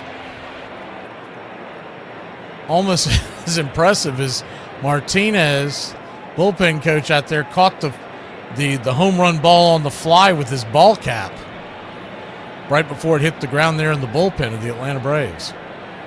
First pitch swinging by Matt Olson, lifts a sweeper high down the left field line, giving chase. Cubbies will run out of room. It'll bounce into the stands. It's 0-1. Riley on deck.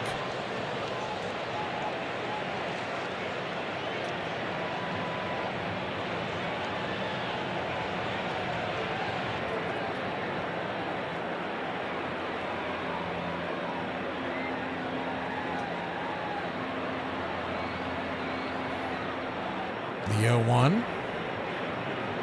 Turns and fires. Right there. Four-seamer. It's 0-2. Boston has taken a 3-1 lead over the Philadelphia Phillies. We'll see the Red Sox next as they come a-calling to Atlanta on Friday night. Tomorrow is a doubleheader. If you've been looking at the card, you're wondering what we're doing. The early game has question marks on the teams. It's the 0-2 pitch and the dirt 1-2. There's rain threatening the area, but we do believe it's gonna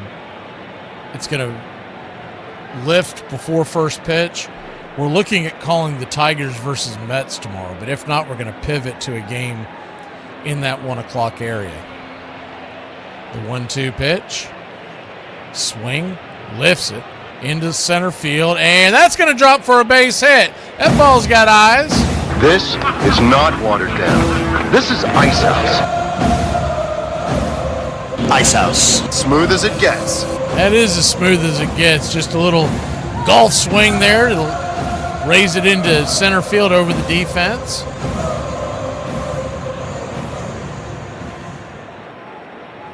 So 1 up, 1 on, 1 out. The Braves 1 across.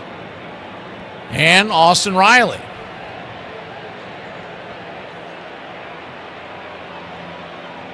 Lefty righty. First pitch is right there at the knees. Four-seamer. It's 0-1.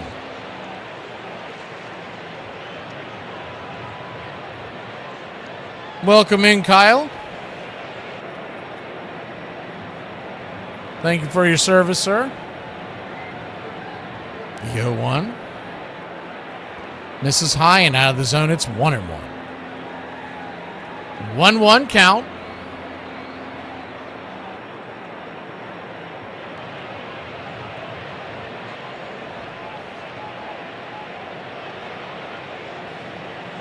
Imanaga. Looking back, the runner brings it. Swing! That ball's belted down the left field line. If it's fair, it's gone. Up into the upper deck, but just foul. Took a left turn at Albuquerque. 1-2. Man, oh man.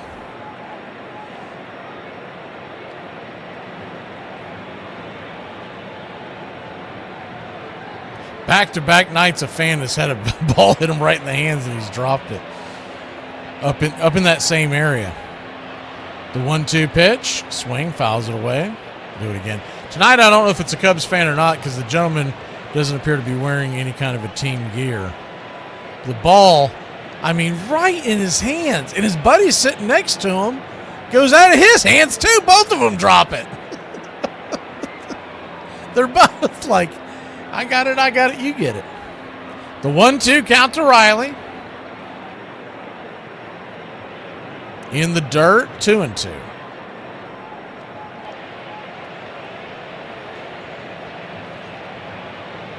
Braves lead it 1-0 just moments ago. Drake Baldwin with the solo shot. The 2-2 pitch.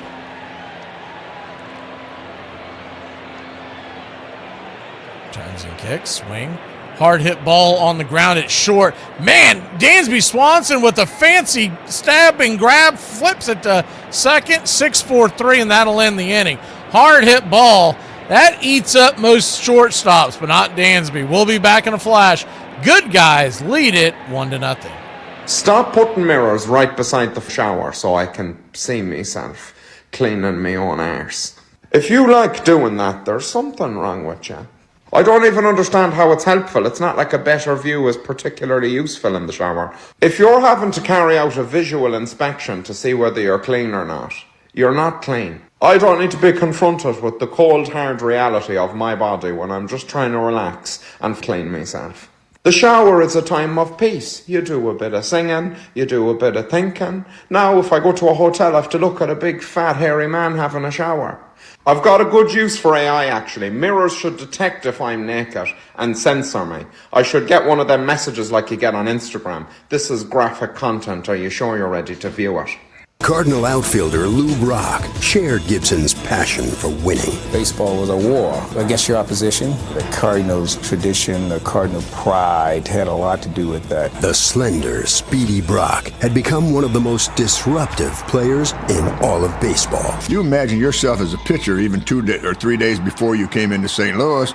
The guy you had to think about was Brock. You know, not only was this guy a great base stealer, he was a 300 hitter. He was really the ignition for that baseball team. Brock had joined the Cardinals in 1964 and teamed with Gibson to help lead St. Louis to a World Series victory. But by '66, the Cards were struggling as they slipped to 6th place and were dead last in the league in runs scored. We didn't have big hitters in the middle of our lineup. In order to change that, they gambled by trading as a Yankee. Roger Maris had outdueled Mickey Mantle to break Babe Ruth's fabled single-season home run record. He was always dealing with the image of Mickey Mantle as the player who could do no wrong. Maris is a ball player's ball player. He's great with his teammates. He's great in the clubhouse. He just fit into our little family perfectly.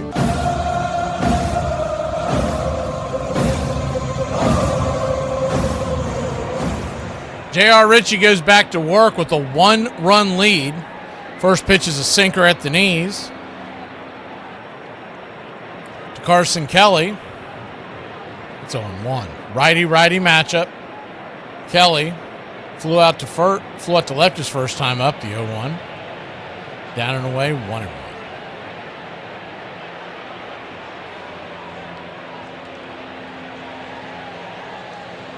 One count. Swing.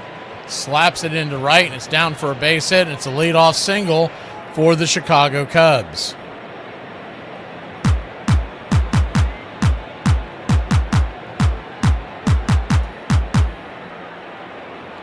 No runs, 2 hits, no errors for Chicago. 1 run, 4 hits, no errors for the Atlanta Braves.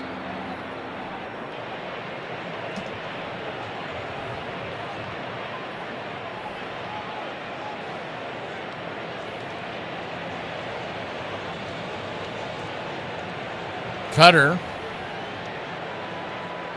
inside to start the at-bat to PCA, who walked his first time up. It's 1-0.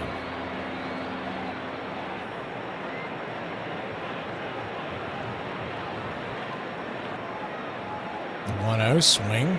Chops it back to the mound.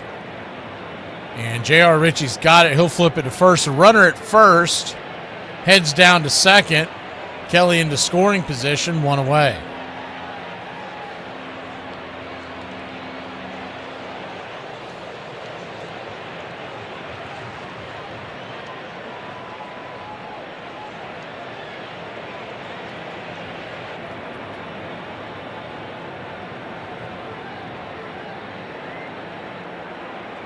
Runner at second, 1 out. Dansby Swanson takes the first pitch, a curveball inside. It's 1-0. Swanson, if he stepped away last inning, robbed Austin Riley of a hard rocket base hit to end the inning on a double play. The 1-0. Slider misses outside, ball 2-0.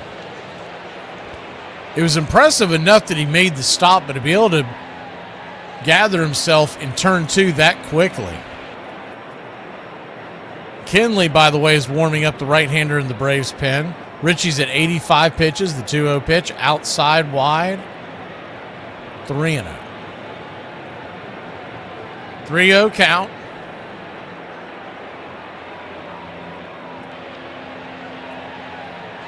Runner at second, one down. The 3-0 to Dansby. Just misses four-seam fastball. And he'll head on down to first. So Richie probably going to get a visit, if nothing else, from Sandy Leone. It looks like Jeremy Hefner's staying put. They may be slow walking this to make a pitching change. Yep, Walt Weiss is coming out of the dugout. He had everybody slow walking it to give Kenley a couple of more warm-up tosses. That'll be it for J.R. Ritchie. We'll be back in a flash. Tyler Kenley trying to put out the fire here in the top of the fifth.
Welcome back. J.R. Ritchie's night is through. And he will ask Tyler Kenley to put out the fire. Kenley coming on with a 3.63 ERA. His ERA has jumped about a run and a half in the last three outings. Righty-righty matchup. First pitch on the way is a slider down and away. It's 1-0.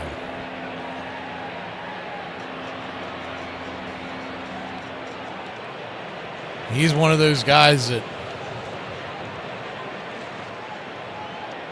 Walt Weiss truly believes in. The 1-0 pitch. Swing, hammers it through the hole, and that'll get through. Here comes the run around to third, and he will tie the game. And it's 1-1. Here in the top of the fifth. Runners will go station to station from first to second and home to first. But another hanging breaking ball by Kenley.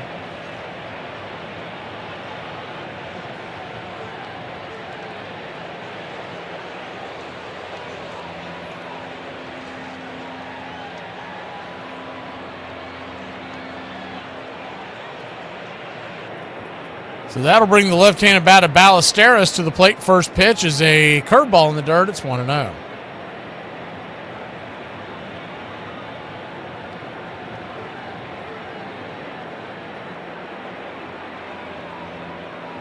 The 1-0. Turns and kicks. Swing, lifts it. High and deep into center field. Harris going back at the track, making the catch. He'll fire it into the infield. The runners are tagging. Harris should have thrown it to second, but he threw it to third once again. Seen him do that a few times in the last week or so. So both runners will move up instead of just the one. That's just poor fundamentals by the Braves there. You've got to be yelling to Harris to go to two, because they were not going to get the runner heading from second to third. It was too deep of a ball. But you could have stopped the man at first from advancing. Bregman, the batter, first pitch down and in for a ball. It's 1-0. So now a single would be 2 runs, not just the 1. 1-1 your score, 2 down. Runners at second and third. Imanaga, by the way, if you're wondering where his pitch count at, he's only at 52, so he's cruising. Give up the 1 home run, but that's it. The 1-0. Inside, right there on the track. Called for a strike. It's 1-1. Boston leads Philly 3-1 in the 7th. So we hit your out-of-town scoreboard.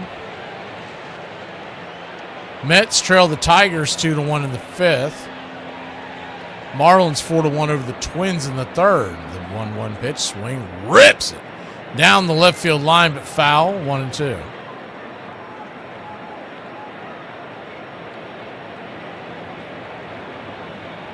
And the Nationals are tied with the Reds 6-6 in the 5th.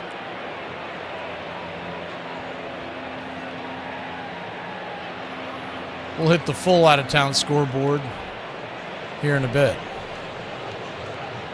The 1-2 from Kenley.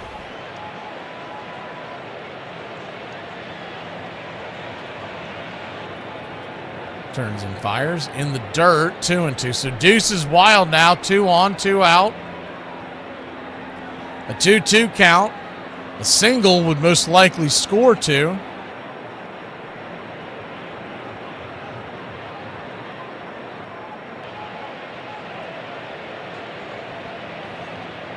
The 2-2 pitch. Swing, rolls it over to third. Riley's got it, corrals it, fires it to first, and that'll get us out of the jam.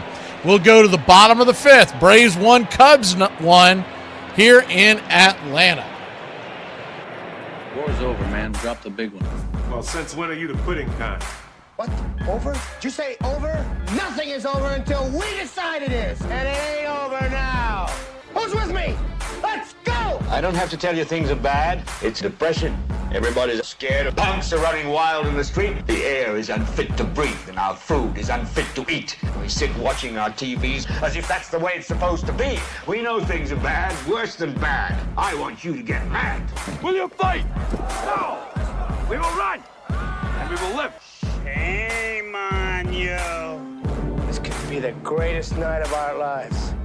You're gonna let it be the worst. In this lifetime, you don't have to prove nothing to nobody except yourself. And after what you've gone through, if you haven't done that by now, it ain't gonna never happen. Wretched slugs. Don't any of you have the guts to play for blood? I'm your huckleberry. I'll put you out of your misery. Say wham. You gotta say, damn it, my life has value. And I'm gonna stay right here and fight for this lost cause. Intruder. Yes, you're an intruder. I was having a perfectly nice trip until you walked into my life. Hey! I'm just lying around. I want you to get up now. I want all of you to get up out of your chairs. I want you to get up right now and go to the window, open it, and stick your head out and yell, I'm as mad as hell, and I'm not gonna take this anymore! Right. Psychotic, but absolutely right. We gotta take these bastards. Are they yelling in Atlanta? Are they yelling in Atlanta? I'm as mad as hell! They're yelling in Atlanta? Son of a... We struck the mother load! I'm mad as hell! I'm mad as hell! I'm not gonna take it anymore! And this crowd's back into it now. I didn't think you had it in you. You look like somebody just walked over your grave. Play for blood, remember? Fuck, I missed something. Yeah, we're all officially kicked out of school. That makes sense. Come back. Lefty-lefty matchup. As Michael Harris II stands in. First pitch, swings, pops it up. High in the sky. They're having a hard time with an easy can of corn. Bregman will call everybody off, make the catch. 1 away. Both he and Ballesteros looked like they were lost coming in. So as y'all like to say, put one back on the IOU pile from Money Mike. That was That was a bad at bat. I can't defend that one. Lefty-righty matchup. Ha-Seong Kim, the batter, first pitch. Four-seamer. Down and in, it's 1-0. Kim, 0 for 1 on the day. If you're just joining, he's a struck-out swing in his first time up. The 0-1. It just misses inside. Good take, 2-0. 2-0 count.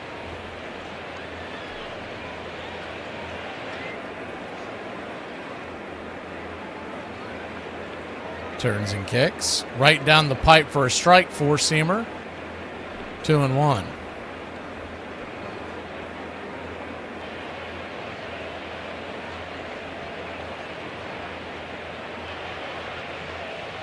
Braves 1, Cubs 1, bottom 5. The 2-1 pitch.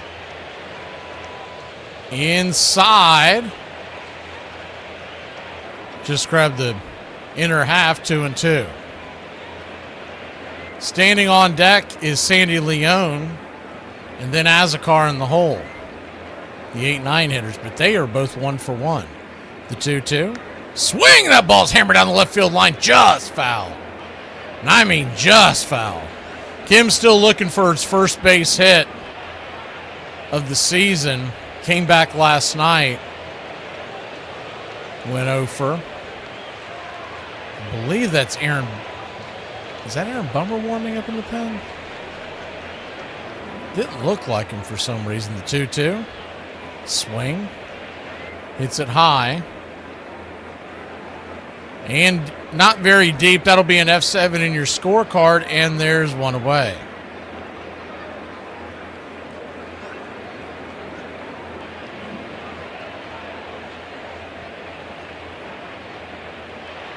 It must be Bummer. It just didn't look like him. But the view they showed, Bummer might have put on some LBs here recently. He looked like about 20 pounds heavier than he normally does. Sandy Leone, the batter. First pitch is high and out of the zone. It's 1-0.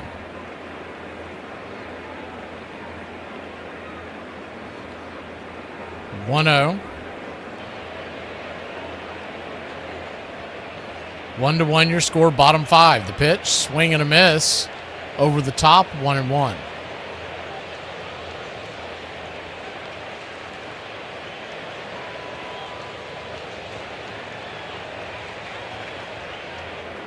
One count. On deck is Azakar. The pitch in the dirt, 2-1.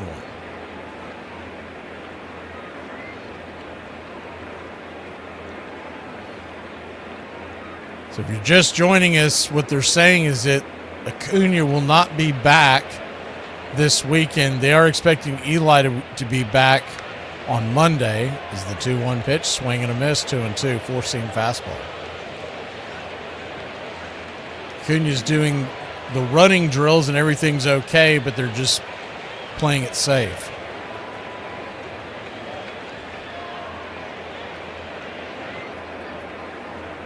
Two count.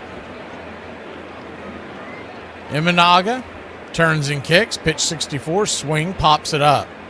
High in the sky. Can of corn. Making the catch over there in foul territory is Bush, the first baseman. That'll end the inning. The Braves go down quietly. We go to the 6th, tied at 1 with the Cubbies. It's some bull when I hear people say that white people can't cook. Really? Newsflash, we're literally the whole reason why you have to show your ID to buy Sudafed. So, okay, love you, bye. Hey, I ain't even gonna lie, y'all. I be ordering my coffee so strong I think it might just show up on a drug test. Dad, who cut the grass? Same person who always cuts the grass. Me. Why? It's like the lines are crooked, like they're squiggly. Didn't you say your vision or something was going bad? Because it's showing. The lines, look how crooked they are. What are you talking about? They're crooked. Look, you see how it's not, aren't they supposed to be straight lines? What are you talking about? They are straight. What are you talking about? Nah, they look crooked. You should have Brett show you how to do it. I'll tell you what, instead of you sleeping until 3 o'clock in the afternoon every day, why don't you start cutting the grass? I should. Tommy Brett knows how to cut the grass. Every time he comes over here, he doesn't know how to cook a egg on the stove. You're going to try to tell me he's going to tell me how to cut the grass. And as long as you're getting yourself a cup of coffee, would you mind getting me one too? I'm not getting myself coffee. Let me rephrase that. Get me a cup of coffee. And by the way, I take my coffee the way I take my women. Are you sure you want to pay $75 for a cup of coffee? In Orlando Cepeda's last few years with the Giants, some thought that his skills had eroded. The Cardinals couldn't have cared less, as Cepeda immediately began knocking the ball all over the park and driving his new teammates across the plate. We got Orlando Cepeda, which meant that your single and I meant something. With Cepeda leading a recharged offense and the ferocious Gibson anchoring the pitching staff, the 67 Cardinals began to tear through the National League. They were as confident as they were talented, and it didn't seem like anyone could stand in their way.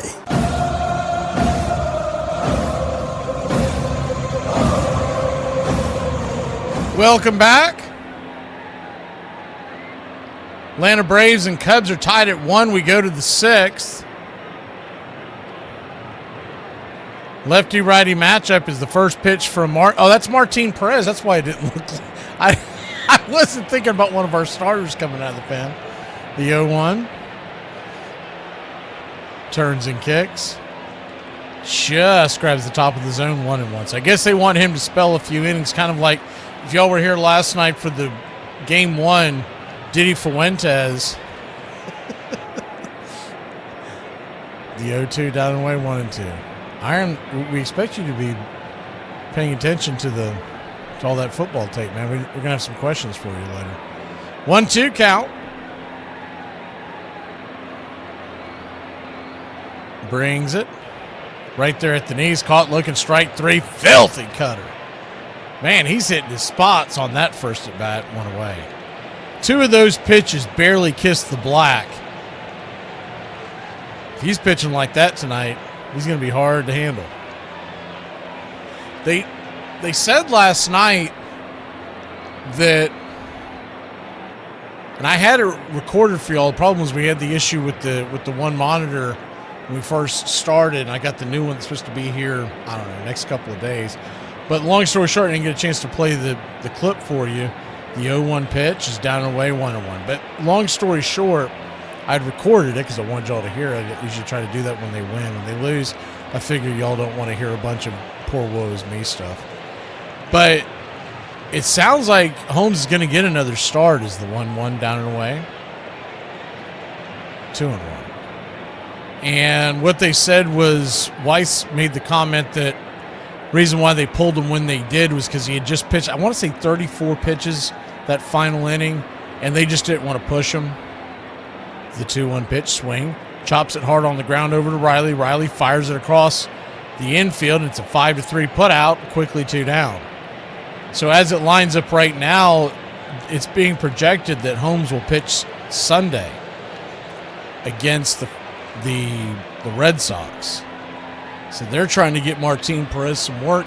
And when you've got 3 long men in your bullpen, it's not as easy as it seems to keep everybody stretched out and ready to roll in case of an injury or what have you. Is the sinker right there to start off the at-bat to Bush is right for a strike. It's 0-1. But the short of it is you had Diddy go last night. Tonight they have Perez spelling some innings. The 0-1 right there. 0-2. And then, of course, don't forget about Raylo. Raylo will have to pitch in the next couple of days. And usually when he comes in, it's at least a 1-inning type deal. I mean, excuse me, a 2-inning type deal, the 0-2. Just misses. Man, that was close. 1-2 count. Perez looking sharp, though. I do not want to hear any nonsense about DFAing him. The 1-2. Swing and a miss. Strike 3. Got him with the changeup, and that'll end the inning. Martin Perez doing it. We'll go to the bottom of the 6th in a tie ball game. Hey, I be wondering, like, why nobody eat banana Laffy Taffys, dog? They not bad. They really good, bro. Look at me questioning, like, how some of y'all eat banana pudding, but y'all not gonna eat a banana Laffy Taffy. Like, what's up with y'all, bro? I even know a dude that eat a banana like like a dude ain't even supposed to eat a banana. And he turned down a banana Laffy Taffy. Nah, I don't even like banana like that, bro. I can't tell, you just deep-throated one. You walk in the gas station, you know they like 35 cents for singles. These be the only ones left. Then the cashier will talk about, yeah, take them. No, you're not about to treat me like you don't want them, bro. I'm about to pay for these. The moral of the story, I'm just asking y'all, like, why y'all don't like banana Laffy Taffy? 67, the Detroit Tigers with Denny McClain and Burl Wilson and Mickey Lolich. There's a chance that you might leave that city from a hitter's standpoint, maybe 1 for 20 or 1 for 25. And the Tigers could hit, too. Featuring power hitter Willie Horton and future Hall of Famer Al Kaline, Detroit scored the second most runs in the American League. You were always in trouble as a ball club when you went into Detroit. But for sheer star power, no team could match the Minnesota Twins. On the mound, they boasted former Cy Young Award winner Dean Chance, as well as one of the best left-handers in the game, former 25-game winner Jim Cott. And when it came to hitting, their trio of Harmon Killebrew, Rod Carew, and Tony Oliva was deadly. If you never got to see Rod Carew and Tony Oliva hit, you missed something, because Rod Carew won 7 American League batting championships, and Tony Oliva was a Rod Carew type hitter with power. You couldn't keep those first 2 guys off base, and then you had to face Killebrew, and if you made a mistake, you could be a couple runs behind real quick. And there it goes. It's way, way back. It's a home run. A 400-footer that sails.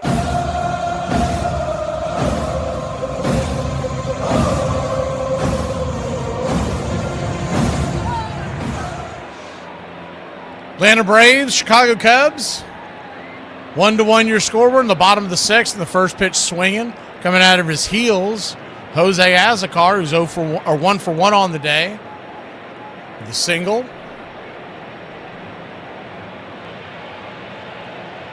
The 0-1. Swing. Fouls it away. It's 0-2.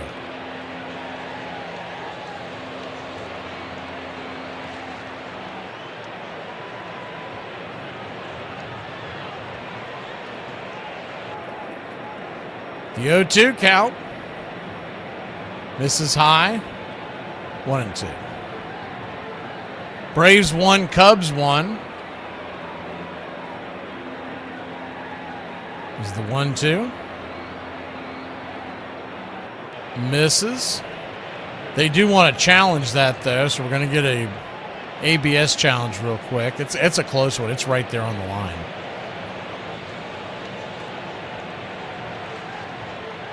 It does look like they're going to get the challenge, strike 3. Just the top of the ball hit the bottom of the zone. 5% maybe. I mean, just clipped it. 1 away. 1 up, 1 down, and Mauricio Dubon stands at the plate. First pitch on the way is swung on and fouled back out of play. It's 0-1.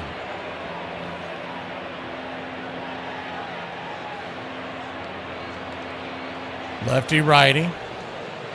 The 0-1 from Imanaga. Turns and kicks.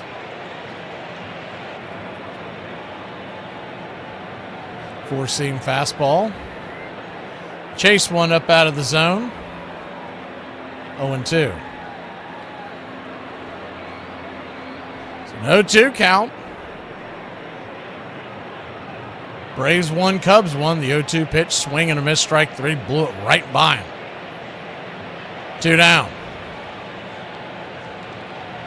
Imanaga 5 2/3 so far, just 71 pitches. The Braves have not really been making him work. He's got 6 strikeouts, no walks, 4 hits allowed. Drake Baldwin comes to the plate, who hit a home run, our only run of the game, his last time up. First pitch to Drake, swing, hits it hard on the ground over to second. Another robbery of a hard base hit. Good play over there by Nico Horner. He'll flip it to first, and that'll end the inning. Braves go down quietly, 1-2-3. We'll go to the top of the 7th. Tied in Braves country. I wasn't flirting. I'm naturally adorable. If you have a problem with that, take it up with God. Garlic bread is my favorite food. I could honestly eat it for every meal. Or just eat it all the time without even stopping. You get fat. No, why would I get fat? Bread makes you fat. Bread makes you fat? Everybody grown until it's time to communicate, apologize, or tell the truth. I think that Hamlin Killebrew was the best home run hitter I ever saw. He hit 47, 48, 49 home run every year. Oh, he really hit that one. One team that would not contend in 1967 was the New York Yankees, but Mickey Mantle would give Yankee fans one memorable moment to savor as he became just the 6th player in history to hit 500 homers. There it goes!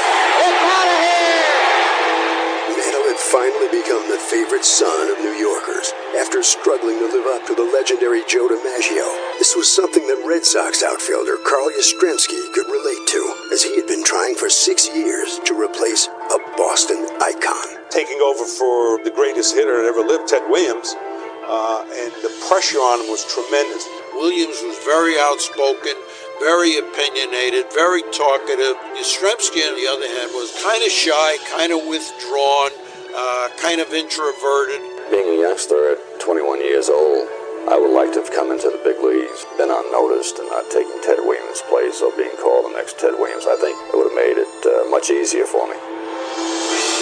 He wasn't hitting for power. He had 300 batting averages, 1 batting titles, but the fans still weren't viewing him as this is the Yaz we expected. They wanted 30, 35 home runs, 120 RBI, plus the batting, plus everything else. Braves Country Radio, your home for the classic call of Braves Country Baseball. Welcome back. 1-1 your score. We're in the top of the 7th, and the Cubbies will have PCA to lead it off.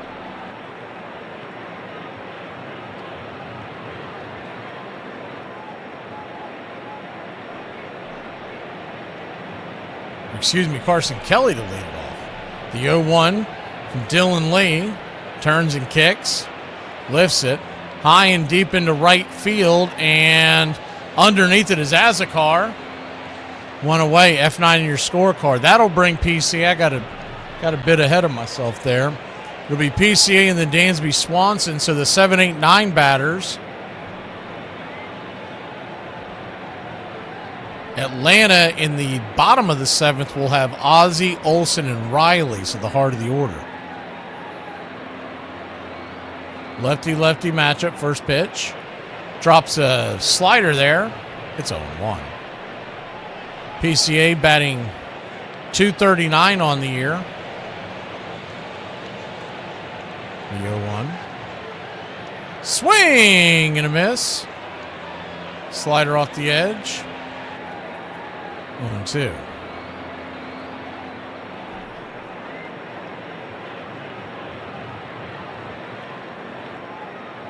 The 0-2 pitch. Down and away, 1-2.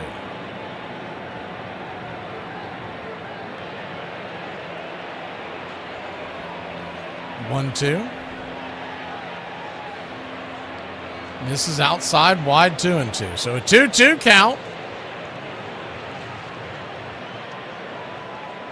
And we're going to get another challenge here. It's a fastball on the outer edge, and it was right there. We'll see if Leon wins this one. We only have one left, and just barely caught, looking strike 3. Wow, you talk about painting the black. It just kissed the edge, and there's 2 down. Great challenge there, and a big spot by Sandy Leon. From my count tonight, that's 3 of 4 that he's gotten.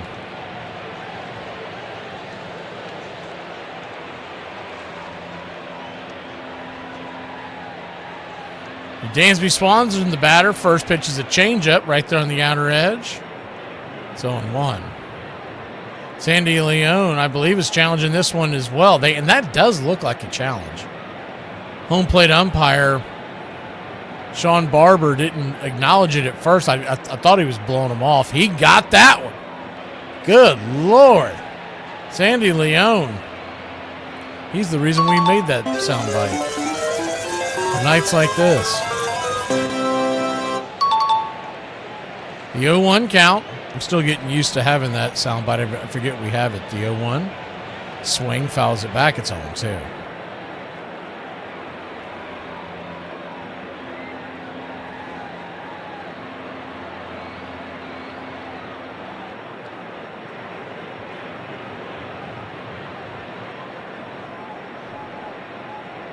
No, we didn't get a free challenge, Laura. We still have one left.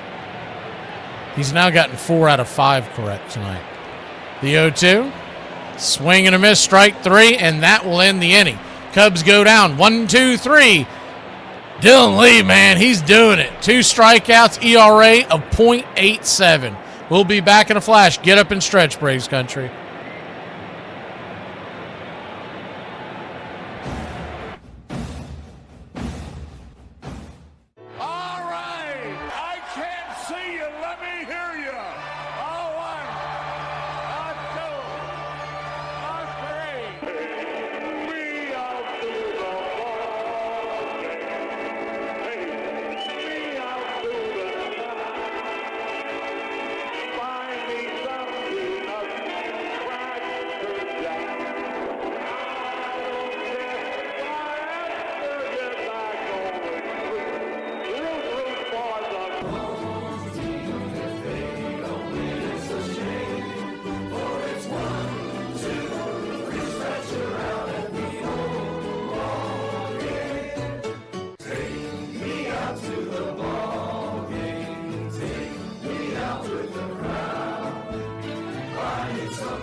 Welcome back. First pitch misses up top to Ozzie Albies. Lefty-righty matchup. It's 1-0. The 1-0. Check swing. Did he go around? He did.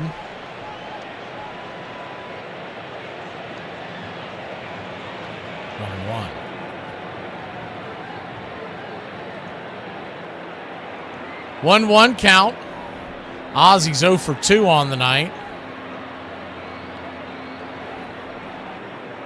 1-1 pitch. Outside wide. 2-1. Braves 1. Cubs 1. Atlanta scored 1 in the bottom of the 4th to take a 1-0 lead. Cubs tied it up in the top of the 5th. Back-to-back half frames, and that's it. That's all we've had. The 2-1 pitch, swing. Fouls it away, 2-2. Imanaga only at 76 pitches.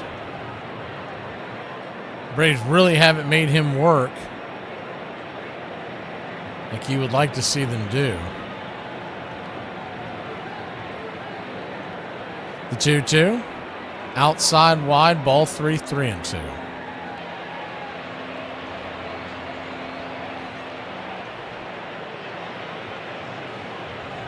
Three-two count.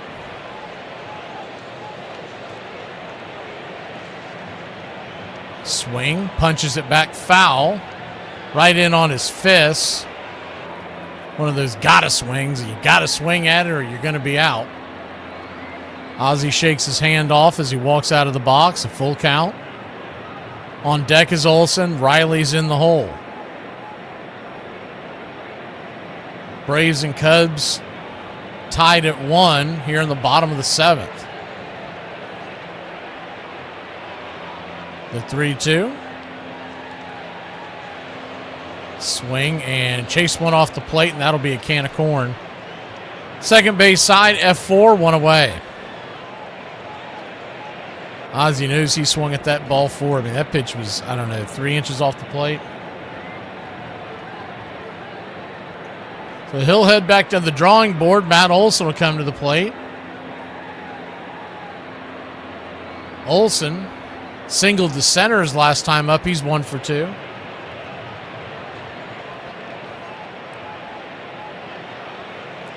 First pitch to Olsen is a sweeper. Down and away, 1-0. Good to see you, Spaceman. 1-0. Brings it right down the pipe, four-seamer, outer edge, 1-1. Olsen batting .297 on the year with a .1018 OPS. 1-1. Down and away, ball 2-1. On deck, Riley. In the hole is Harris. Riley, Harris, and Kim are all 0 for 2 tonight. The 2-1. Swing and a miss. Olsen, man, he swung at one. That ball was heading to China. I don't know what he was doing there. He was trying to take the lead. Looked more like a game of cricket. The 2-2 to Olsen as he steps out of the box. Imanaga comes set. Swing, rips it over to first. Another hard shot. Stopped by Bush. He'll flip it to Imanaga, covering the bag, and there's 2 down. 2 hard hit balls by Olsen tonight. Both of them right at the first baseman, Michael Bush. He very well could be 3 for 3 tonight, but those, man, they are. It's funny. So every time we go into a new series, I try to find some kind of a podcast or something for the opposing team. And one of the things they kept talking about was that one of the teams that's right up there with the Braves is the first pitch is a four-seam fastball fouled straight back. It's 0-1. One of the teams right up there with the Braves defensively in all of Major League Baseball is the Chicago Cubs. And sometimes you listen to these types of things and you think to yourself, well, you're going to get the homer take, so I got to see it to believe it. Man, I'll tell you what, these Cubs, especially the infield defense, it has been very impressive.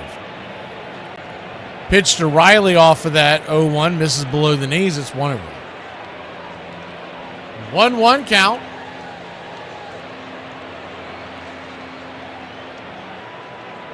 Swing, slaps it back foul.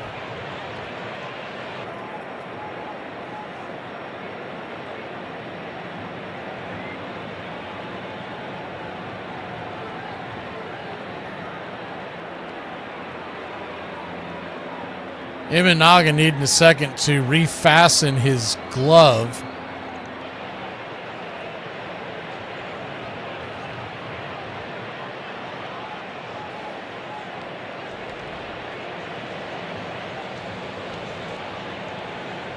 The 1-2. Upstairs just misses. Ball 2-2.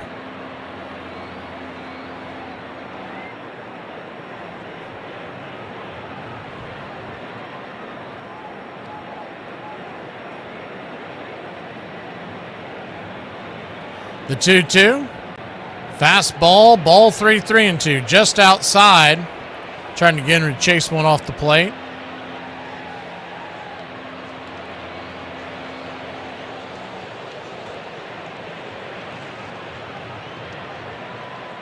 Full count to Riley. The payoff pitch. Swing. Smacks it off his instep. We'll do it again.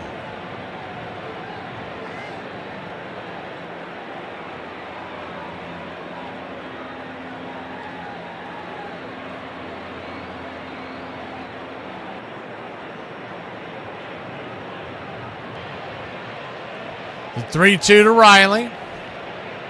Turns and kicks. Swing, chopper over towards short. Dansby has it. Fires it to first. And it'll be a 6-3 putout, and that'll end the inning. We go to the 8th in a white knuckler. 1-1 the score here in Braves country. 106 miles from Chicago. We've got a full tank of gas, half a pack of cigarettes. It's dark, and we're wearing sunglasses. Hit it. I have come here to chew bubblegum and kick ass. It's happy hour. When wins become losses and losses become wins. You guys going to happy hour? I'll come for a couple. Just a couple, though. Not like last time. I need a drink. When buying a beer, buying only one beer can cause a misalignment in your spine due to the uneven weight distribution. This can cause unnecessary back pain and potential spine issues. To prevent this, carry 2 beers, ensuring your body is balanced and proper health maintained. Afternoon, everybody. Put my pants on, one leg at a time. Does Barry Manilow know that you raid his wardrobe? Guess what? I got a fever, and the only prescription. Ladies and gentlemen, we interrupt our program of dance music to bring you a special bulletin from the Intercontinental Radio News. You're in Braves country. Everybody drink a beer. Salad. They're making it laws where you can't drink when you want to. This stinks! Pretty soon we're going to become this country. This is total BS! We're at. For me and the Lord. You gotta understand it. We're on a mission from God. I'm on the radio every day!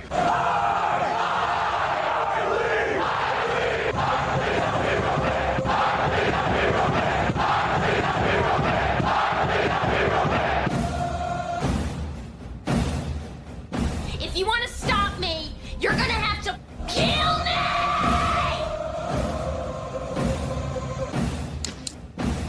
And you, music lover, you're next. You're so drunk you can't hit nothing. In fact, you're probably seeing double. I have 2 guns, one for each of you.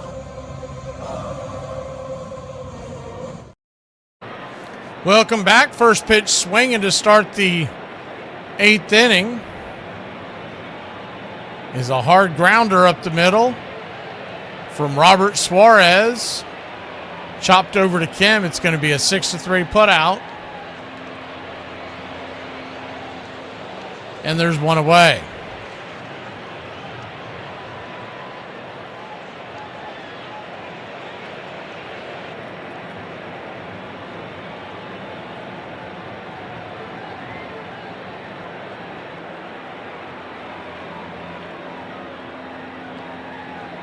One up, one down. Robert Suarez set to face the 1-2-3 hitters. The number 2 hitter, Ballesteros, fires the cutter down the left field line. Foul. It's 0-1.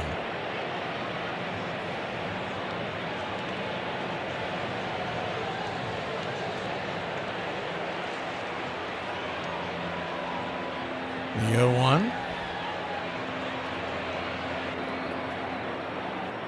Turns and kicks. Swing. Fouls it down the left field line. Dubon giving chase. Will he have room? He'll have. Oh, does it come out of his glove? It popped out of his glove as he went into the screen. 0-2. To take another look at that. What the heck happened there? Oh, he missed it. He missed it altogether. I think he was bracing for the collision with the netting over there. He might have taken his eye off the ball for a split second. And it just hit the lip of his glove. The 0-2. Swing, slaps it down the line. Foul. We'll do it again. I couldn't believe he got over there, and then he's been so good with the glove, you just assume he's going to make that catch. 0-2 count. Brings it. Come on, right there. No, did not get the call. 1-2. Leone's not going to challenge it. It did hit the zone, by the way, but it was really close. You can understand why he didn't do it.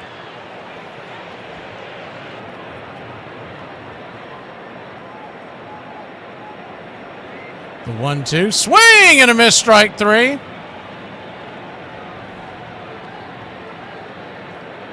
Two down.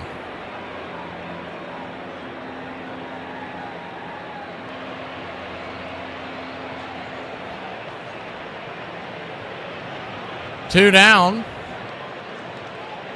And Bregman will be the batter.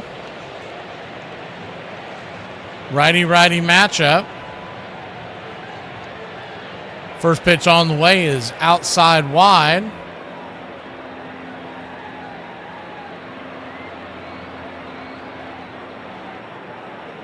The 1-0. Turns and kicks. just grabs the bottom of the zone. 1-1. I wonder if this game does go to extra innings, and I'm assuming that we're going to use is the 1-1 down and away 2-1. We assume that we're going to use Iglesias in the 9th as we're using Suarez in the 8th. You wonder if that'll spell Raylo in the extra innings. Pitch on the way is swung on and laced into left field, and that's down for a base hit. And it's a 2-out single for the Cubbies. But we got to get there first. You would just tend to think that might be the route they go. They may not want to burn 2 long men in the same game. But your other option would be Bummer. You can't use Fuentes. You can't use Holmes. I mean, it really would just be Raylo ride or die out there. Pitch on the way is down and in for a ball to start the at-bat. The Hap, it's 1 out. Because the only other guys you got in the entire bullpen are Elder. He's obviously starting this weekend. Sale's starting tomorrow. Strider's starting this weekend. Holmes just pitched and Fuentes went 3. 1-0 upstairs for a strike. It's 1-1. Our official closer is Iglesias, Rosemary, but typically you don't hold your closer in a game like this past the 9th inning because you only have your closer on when you have a lead. 1-1 misses, high ball 2-1. So a 2-1 count. And I don't think they want to cripple the bullpen as the 2-1 pitch swing fouls away. I mean, in theory, Suarez could go 2 innings here, but then you start talking about crippling your bullpen for a day or two, and I just don't think they would get into that mess. They would probably just let, depending on where they are in the lineup, if it's a lefty barrage, then they could put Bummer out there in the 9th. In the 10th. The pitch on the way, 100-mile-an-hour fastball, and that ball is going to get thrown down to second base as Bregman takes off, and he will just be safe. Barely got in there. We'll pull the screen back so you can now see any movement on the base paths with the man in scoring position. Bregman, he's got little Fred Flintstone-like legs. He doesn't look fast, but he gets to motoring. The 3-2 count. Scott looking strike 3. They want to challenge this, so we'll see if it looks like it'll hold up. It looked like it hit the bottom of the zone. They have 2 challenges left.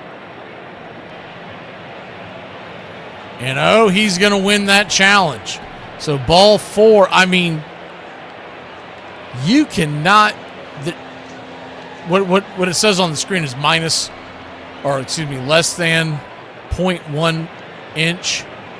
You couldn't slip a piece of paper in between where the ball and the strike zone were. That is unbelievable. So first and second, and 2 outs, and Seiya Suzuki coming to the plate.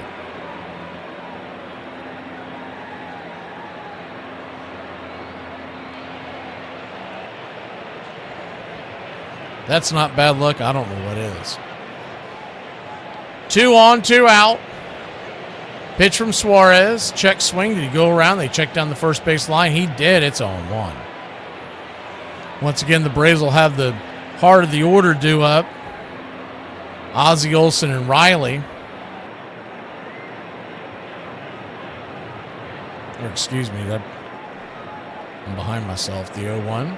Down and away 1-1. It'll be the bottom half of the order due up.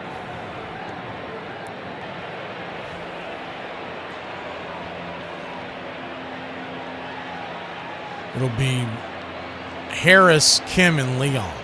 Well, if they don't pinch hit. The 1-1 swing and a miss. 1-2. You knew runs were going to be hard to come by against Shota Imanaga, and you have kind of a light lineup compared to what we've been seeing all year. The 1-2 down and in. Changeup, 91 miles an hour, 2-2. So a 2-2 count. 2 on, 2 out. Deuces wild. And Seiya Suzuki digging in. The pitch from Robert. Swing and a miss, strike 3. And the changeup dropped the bottom out of it, and that'll end the inning. We'll go to the bottom of the 8th.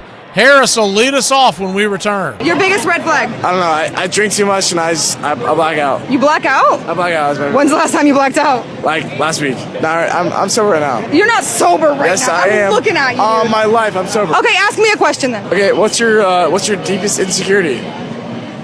That I have a bad personality. You have a great personality. You don't know me. I love your personality. Thank you so much. I don't even know who you are. I just tell you have a great personality. I'm a little drunk. Can I ask you a way worse question? Of course. Would you do? Nah. Why?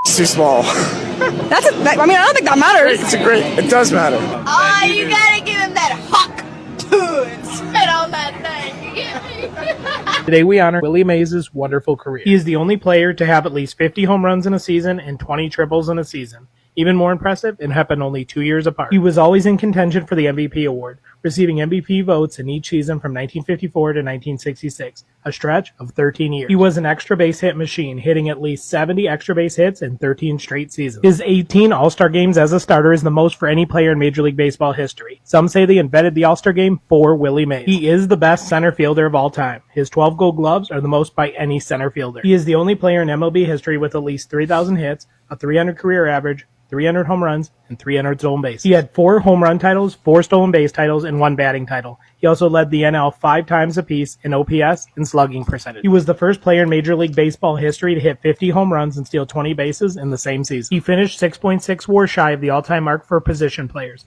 despite missing most of the 1952 season and the entire 1953 season while serving in the U.S. Army. It didn't matter the situation, he always produced, batting over 300 at home, on the road, against right-handers, left-handers, and every month with the exception of July. He had 17 20 home run seasons, 11 30 home run seasons, 6 40 home run seasons, and 2 50 home run seasons. To say, hey kid, thank you for all you did for the game.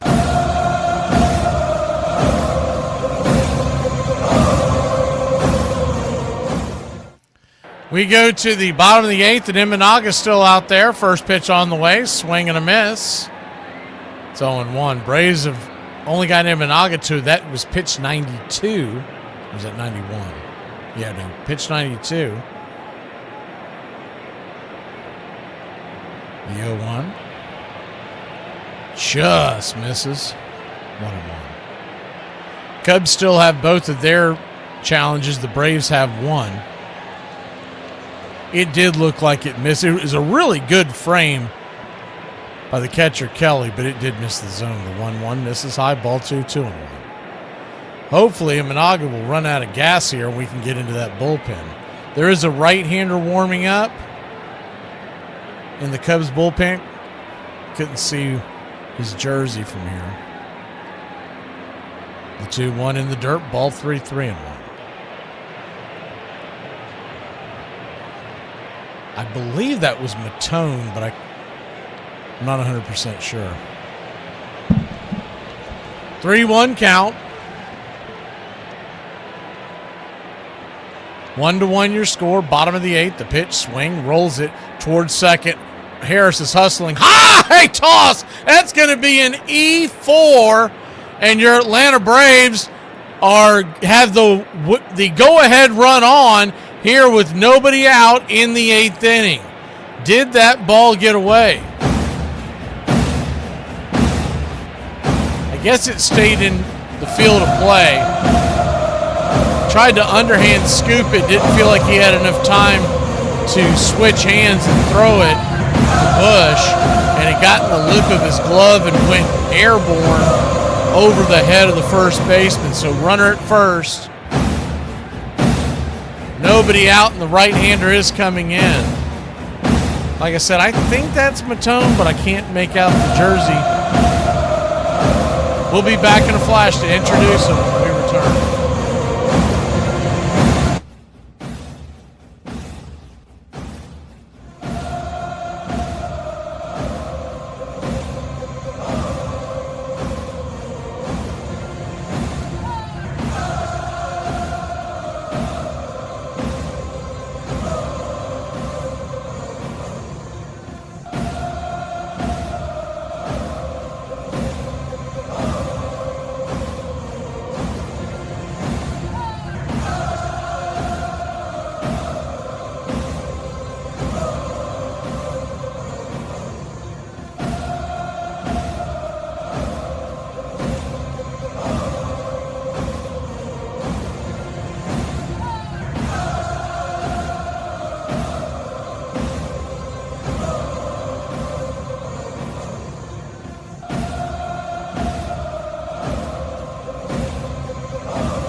Welcome back. Phil Matone is coming in.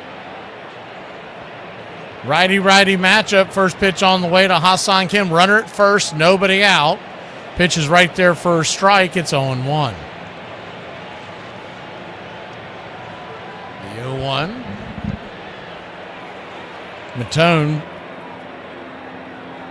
Been in the league quite a while. The 0-1 pitch swing. That ball's hammered into left field. That's down for a base hit. And Ha-Seong Kim has his first base hit of the 2026 season. Good piece of hitting there by Ha-Seong Kim. Hitting? Not about muscle. It's simple physics. Calculate the velocity V in relation to the trajectory T, in which G, gravity, of course, remains a constant. It's not complicated.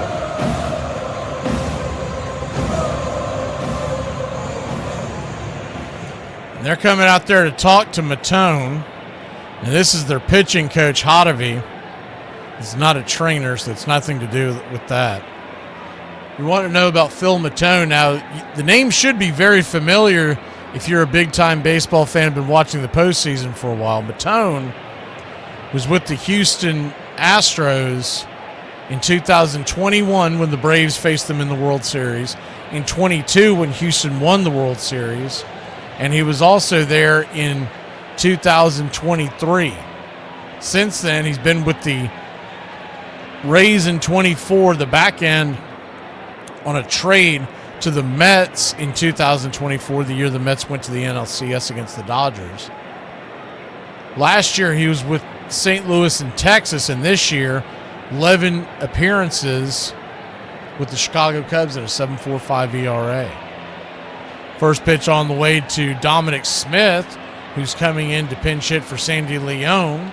So we'll lose the designated hitter because Drake will stay in to catch. It's 0-1. Righty-lefty matchup, the 0-1.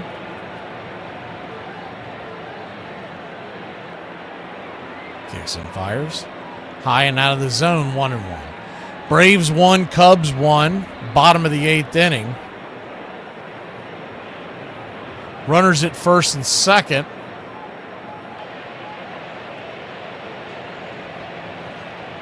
Nobody out. The 1-1 pitch.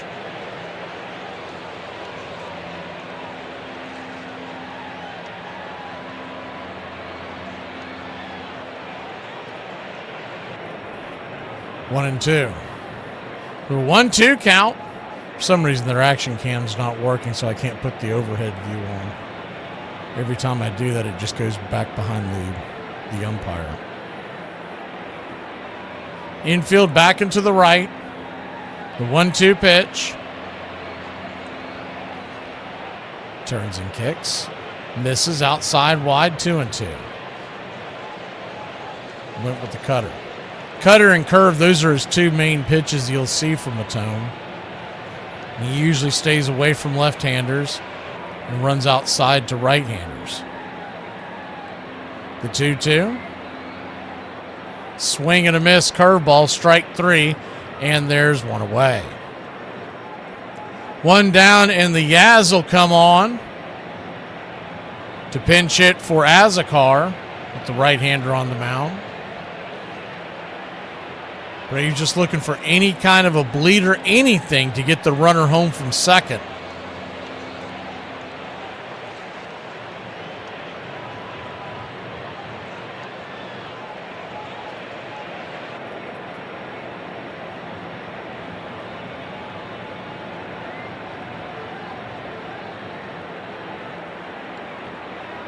Yaz now batting .214 on the year. He'll step to the plate.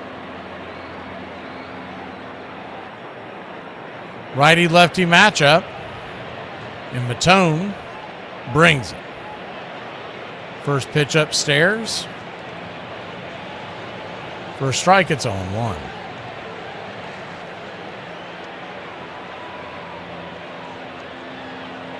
The 0-1.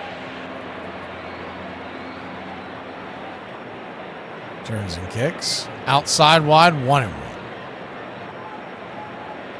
1-1 count between him and Strider and him and Yaz wearing the T-shirt today in the pregame press conference with the mustache May. That's why we got the new emoji in there for the Yaz and Strider. The 1-1 pitch swing. That ball is hammered towards right center field. Get down, get down. That ball's going to get down where the green grass grows. 1 run will score. Kim cuts third. He's heading to home plate. He will be gunned down, but the Braves take a 2-1 lead. The Yaz coming through in the clutch. Yes, put everything on it. Don't hold back anything. Yabba, dabba, go. Yahoo! Good play by PCA. We're talking about this Cubs defense. It was a perfect relay from PCA to Dansby Swanson to throw Kim out at home.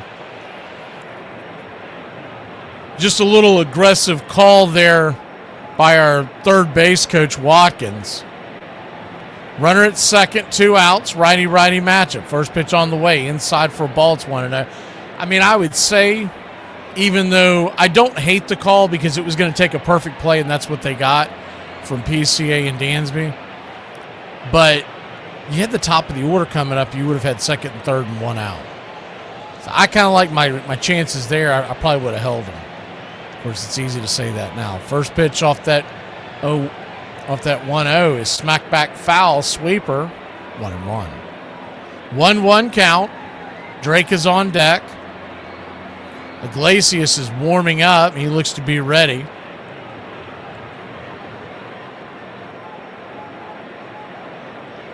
The 1-1 pitch, swing belted.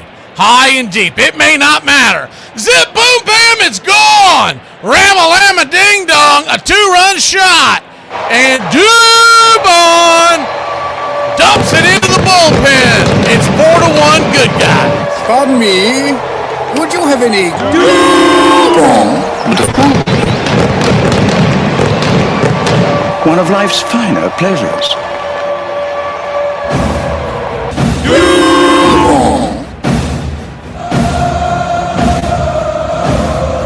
Holy moly! A 2-run shot.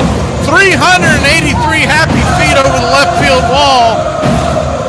Your Atlanta Braves have taken a 4-1 lead. Righty-lefty matchup. The Drake takes the pitch down the line. Check down the line. Did he go right? He did not. It's 1-0. I started following this Cubs fan on TikTok recently, and she is like a diehard Cubs fan. Like, she gets into it. I can't wait to see her reactions off of this game tonight. The 1-0. Outside wide 2-0. Last night she was, I wish I could remember the name of the damn of the account. But anyways, it's pretty entertaining. The 2-0 swing. Fouls it back 2-1. If I can get a hold of it and get some audio clips, I'll play it for y'all tomorrow. Got a doubleheader tomorrow. Braves and Cubs are the 7:15 first pitch. 6:45 will come on the air. Before that, the plan is to bring you Tigers and Mets, assuming weather.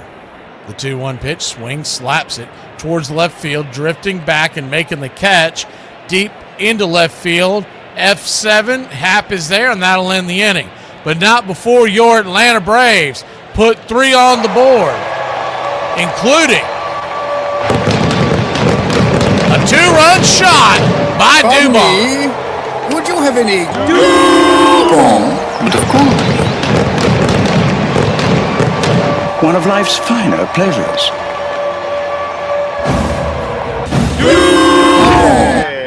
Going down. Well, I'll tell you what's going down. What? You know that they've installed a camera here at this red light here? Oh my God. Yeah, and it takes a picture whenever anybody runs a red light. You know that's that now, awesome. right? It's like the future. It is awesome. So you know why we're the here. photos. You know why we're here now, don't you? Why? Was there a fire? You've been charging $3. You run up when the car's at the red light, and you give a HJ during the red light. That's not something that I would ever do. No, except that we got about We've got about 38 photographs of you, and that's only last night. Well, I don't even know what you're talking about. We're talking about you giving hand jobs, $3 a pop. Okay, a hand job is still a job, okay? She called me a piece of liar, and it was on. It was on? What's that mean? That means I got up in her face, and when I did, she grabbed me by the hair, and when she grabbed me by the hair and we went down, I punched her in the mouth. She pushed me, and I went off. Did you hit her with a can of corn? Can of corn. She grabs a can of corn and she hit me, and I saw a start. And then I looked on the floor, there was corn everywhere. I didn't even know I was bleeding. Yeah, Timmy said that you're a redneck. That's Yes, what he said, I because he am. said you jumped on her like a grown man. She hit me. Yeah, you have every right to defend yourself, but he said you took care of yourself pretty well. Yeah, until I got hit with a can of corn. One of my first practice sessions with him, he was wide left and wide right, and I'm going, and I'm watching, and not saying a whole lot, trying to just watch him and learn. And he looked at me and he goes, "What'd you think of that session?" And I said, "Well, to be honest with you, I didn't think it was very good." He goes, "I didn't either." And he come out the next day, didn't miss his target one time, hit it every single time. He did that on purpose. I guarantee you, he wanted to know if I was going to be a pitching coach, like any 99% of the others would have told him, "Oh, don't worry, it's the first day. We're just getting loose, blah, blah, blah, blah, blah." But I told him the truth. We hit it off after that. Help support Braves Country Radio. Join the country club today. First pitch misses from Eyeglasses, Raisel Iglesias. It's 1-0. The 1-0 inside. 2-0. 2-0 count.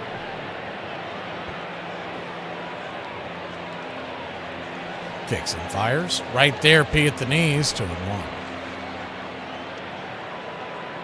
See folks asking whether we're the best team in baseball or not. I mean, it's more important to be later in the season, but right now we are. I will say this, don't make any plans for October because you're going to be busy. The 2-1 is called a strike at the knees. They're going to challenge it. I think they're going to win that one. That looked like a ball. Bush didn't like that call at all. It looked like it missed the zone by an inch or two. And he will win that one. So the Cubs still with both of their challenges. 3-1 count. Swing rips it down the right field line. Foul. Full count. Cubs came in 27-15 today. Braves 29-13. So they're right on our heels for best record, but it's such a long way to go to even worry about that. I just worry about the divisional records right now. The payoff pitch, down below the knees, ball 4, and he'll head on down to first. And Bush is aboard with a walk, and that'll bring Conforto to the plate, hitting for Kelly, and he's batting .340 on the year. Drake Baldwin's going to come out and talk to Raisel Iglesias. Here we go. Action camera's finally working. We'll pull the screen back so you can see anything going on in the base paths. Braves lead it 4-1, top of the ninth, and nobody out. It's been 4 runs, 8 hits, no errors for Atlanta. 1 run, 4 hits, no errors for Chicago. Tied 1-1 until 3 runs by the Braves in the 8th. Braves took the early lead 1-0 in the 4th. Cubs tied it up in the second half, or the next half frame with the run in the 5th. We sat there till the bottom of the 8th with the Braves just tacked on 3 runs. So here we go. First pitch on the way. Swing, rips it up the middle, and Kim's got it. Steps on the pillow. Bangs it over to first, and that's a rally kill and double play. 6-3, put it in your scorecard. 2 down. Whatever they talked about over there on the bump, it worked.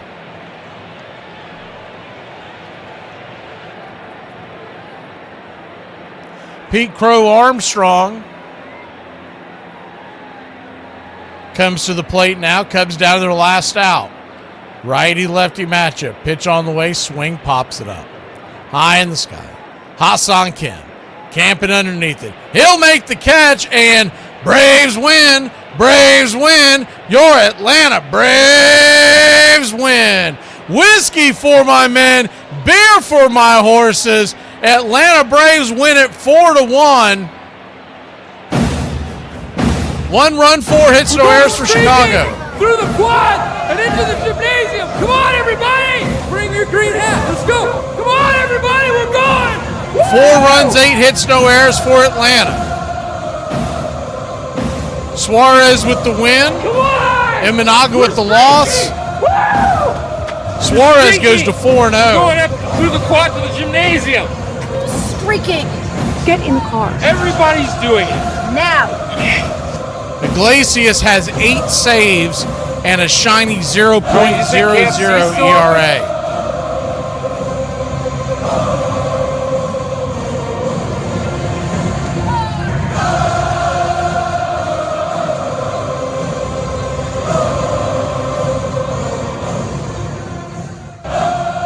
Player of the game. This is kind of a tough one because so many guys contributed in that last inning.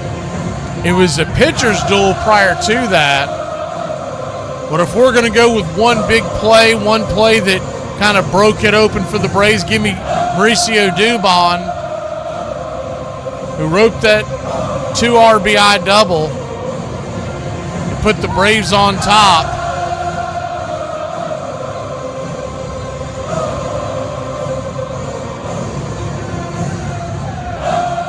Excuse me, 2-run home run. I think I said double.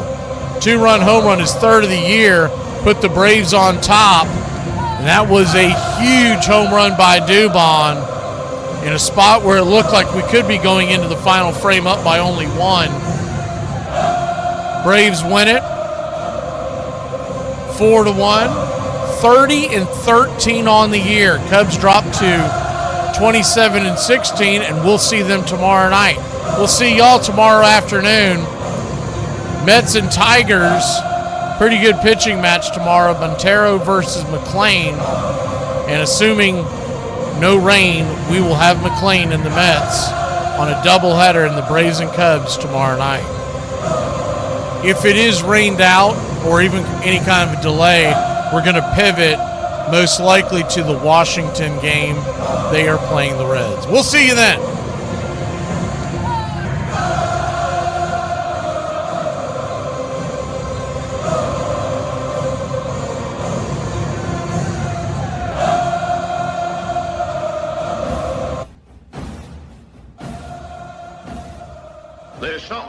There's something kind of about a kid that's never played baseball. It is the American game. That's just what it is. And actually, I can feel like I'm 15 when I'm talking baseball. I'm watching baseball. This is it. It does this. It can do this to any. It brings you back.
Goodbye, sweetheart. Well, it's time to go. We're back tomorrow with another show. Well, unless we're fired, we'll talk to you then. Goodbye, sweetheart. Goodbye. Goodbye. Guys and gals, it's time to go. We'll see you on the next show. Same bat time, same bat channel. It's closing time, y'all. You don't have to go home, but you can't stay here. Have a great one. On your way out, please like and subscribe. And don't forget to tip your favorite bartender. We'll see you. I'm Mac McGee, signing off for Braves Country Radio.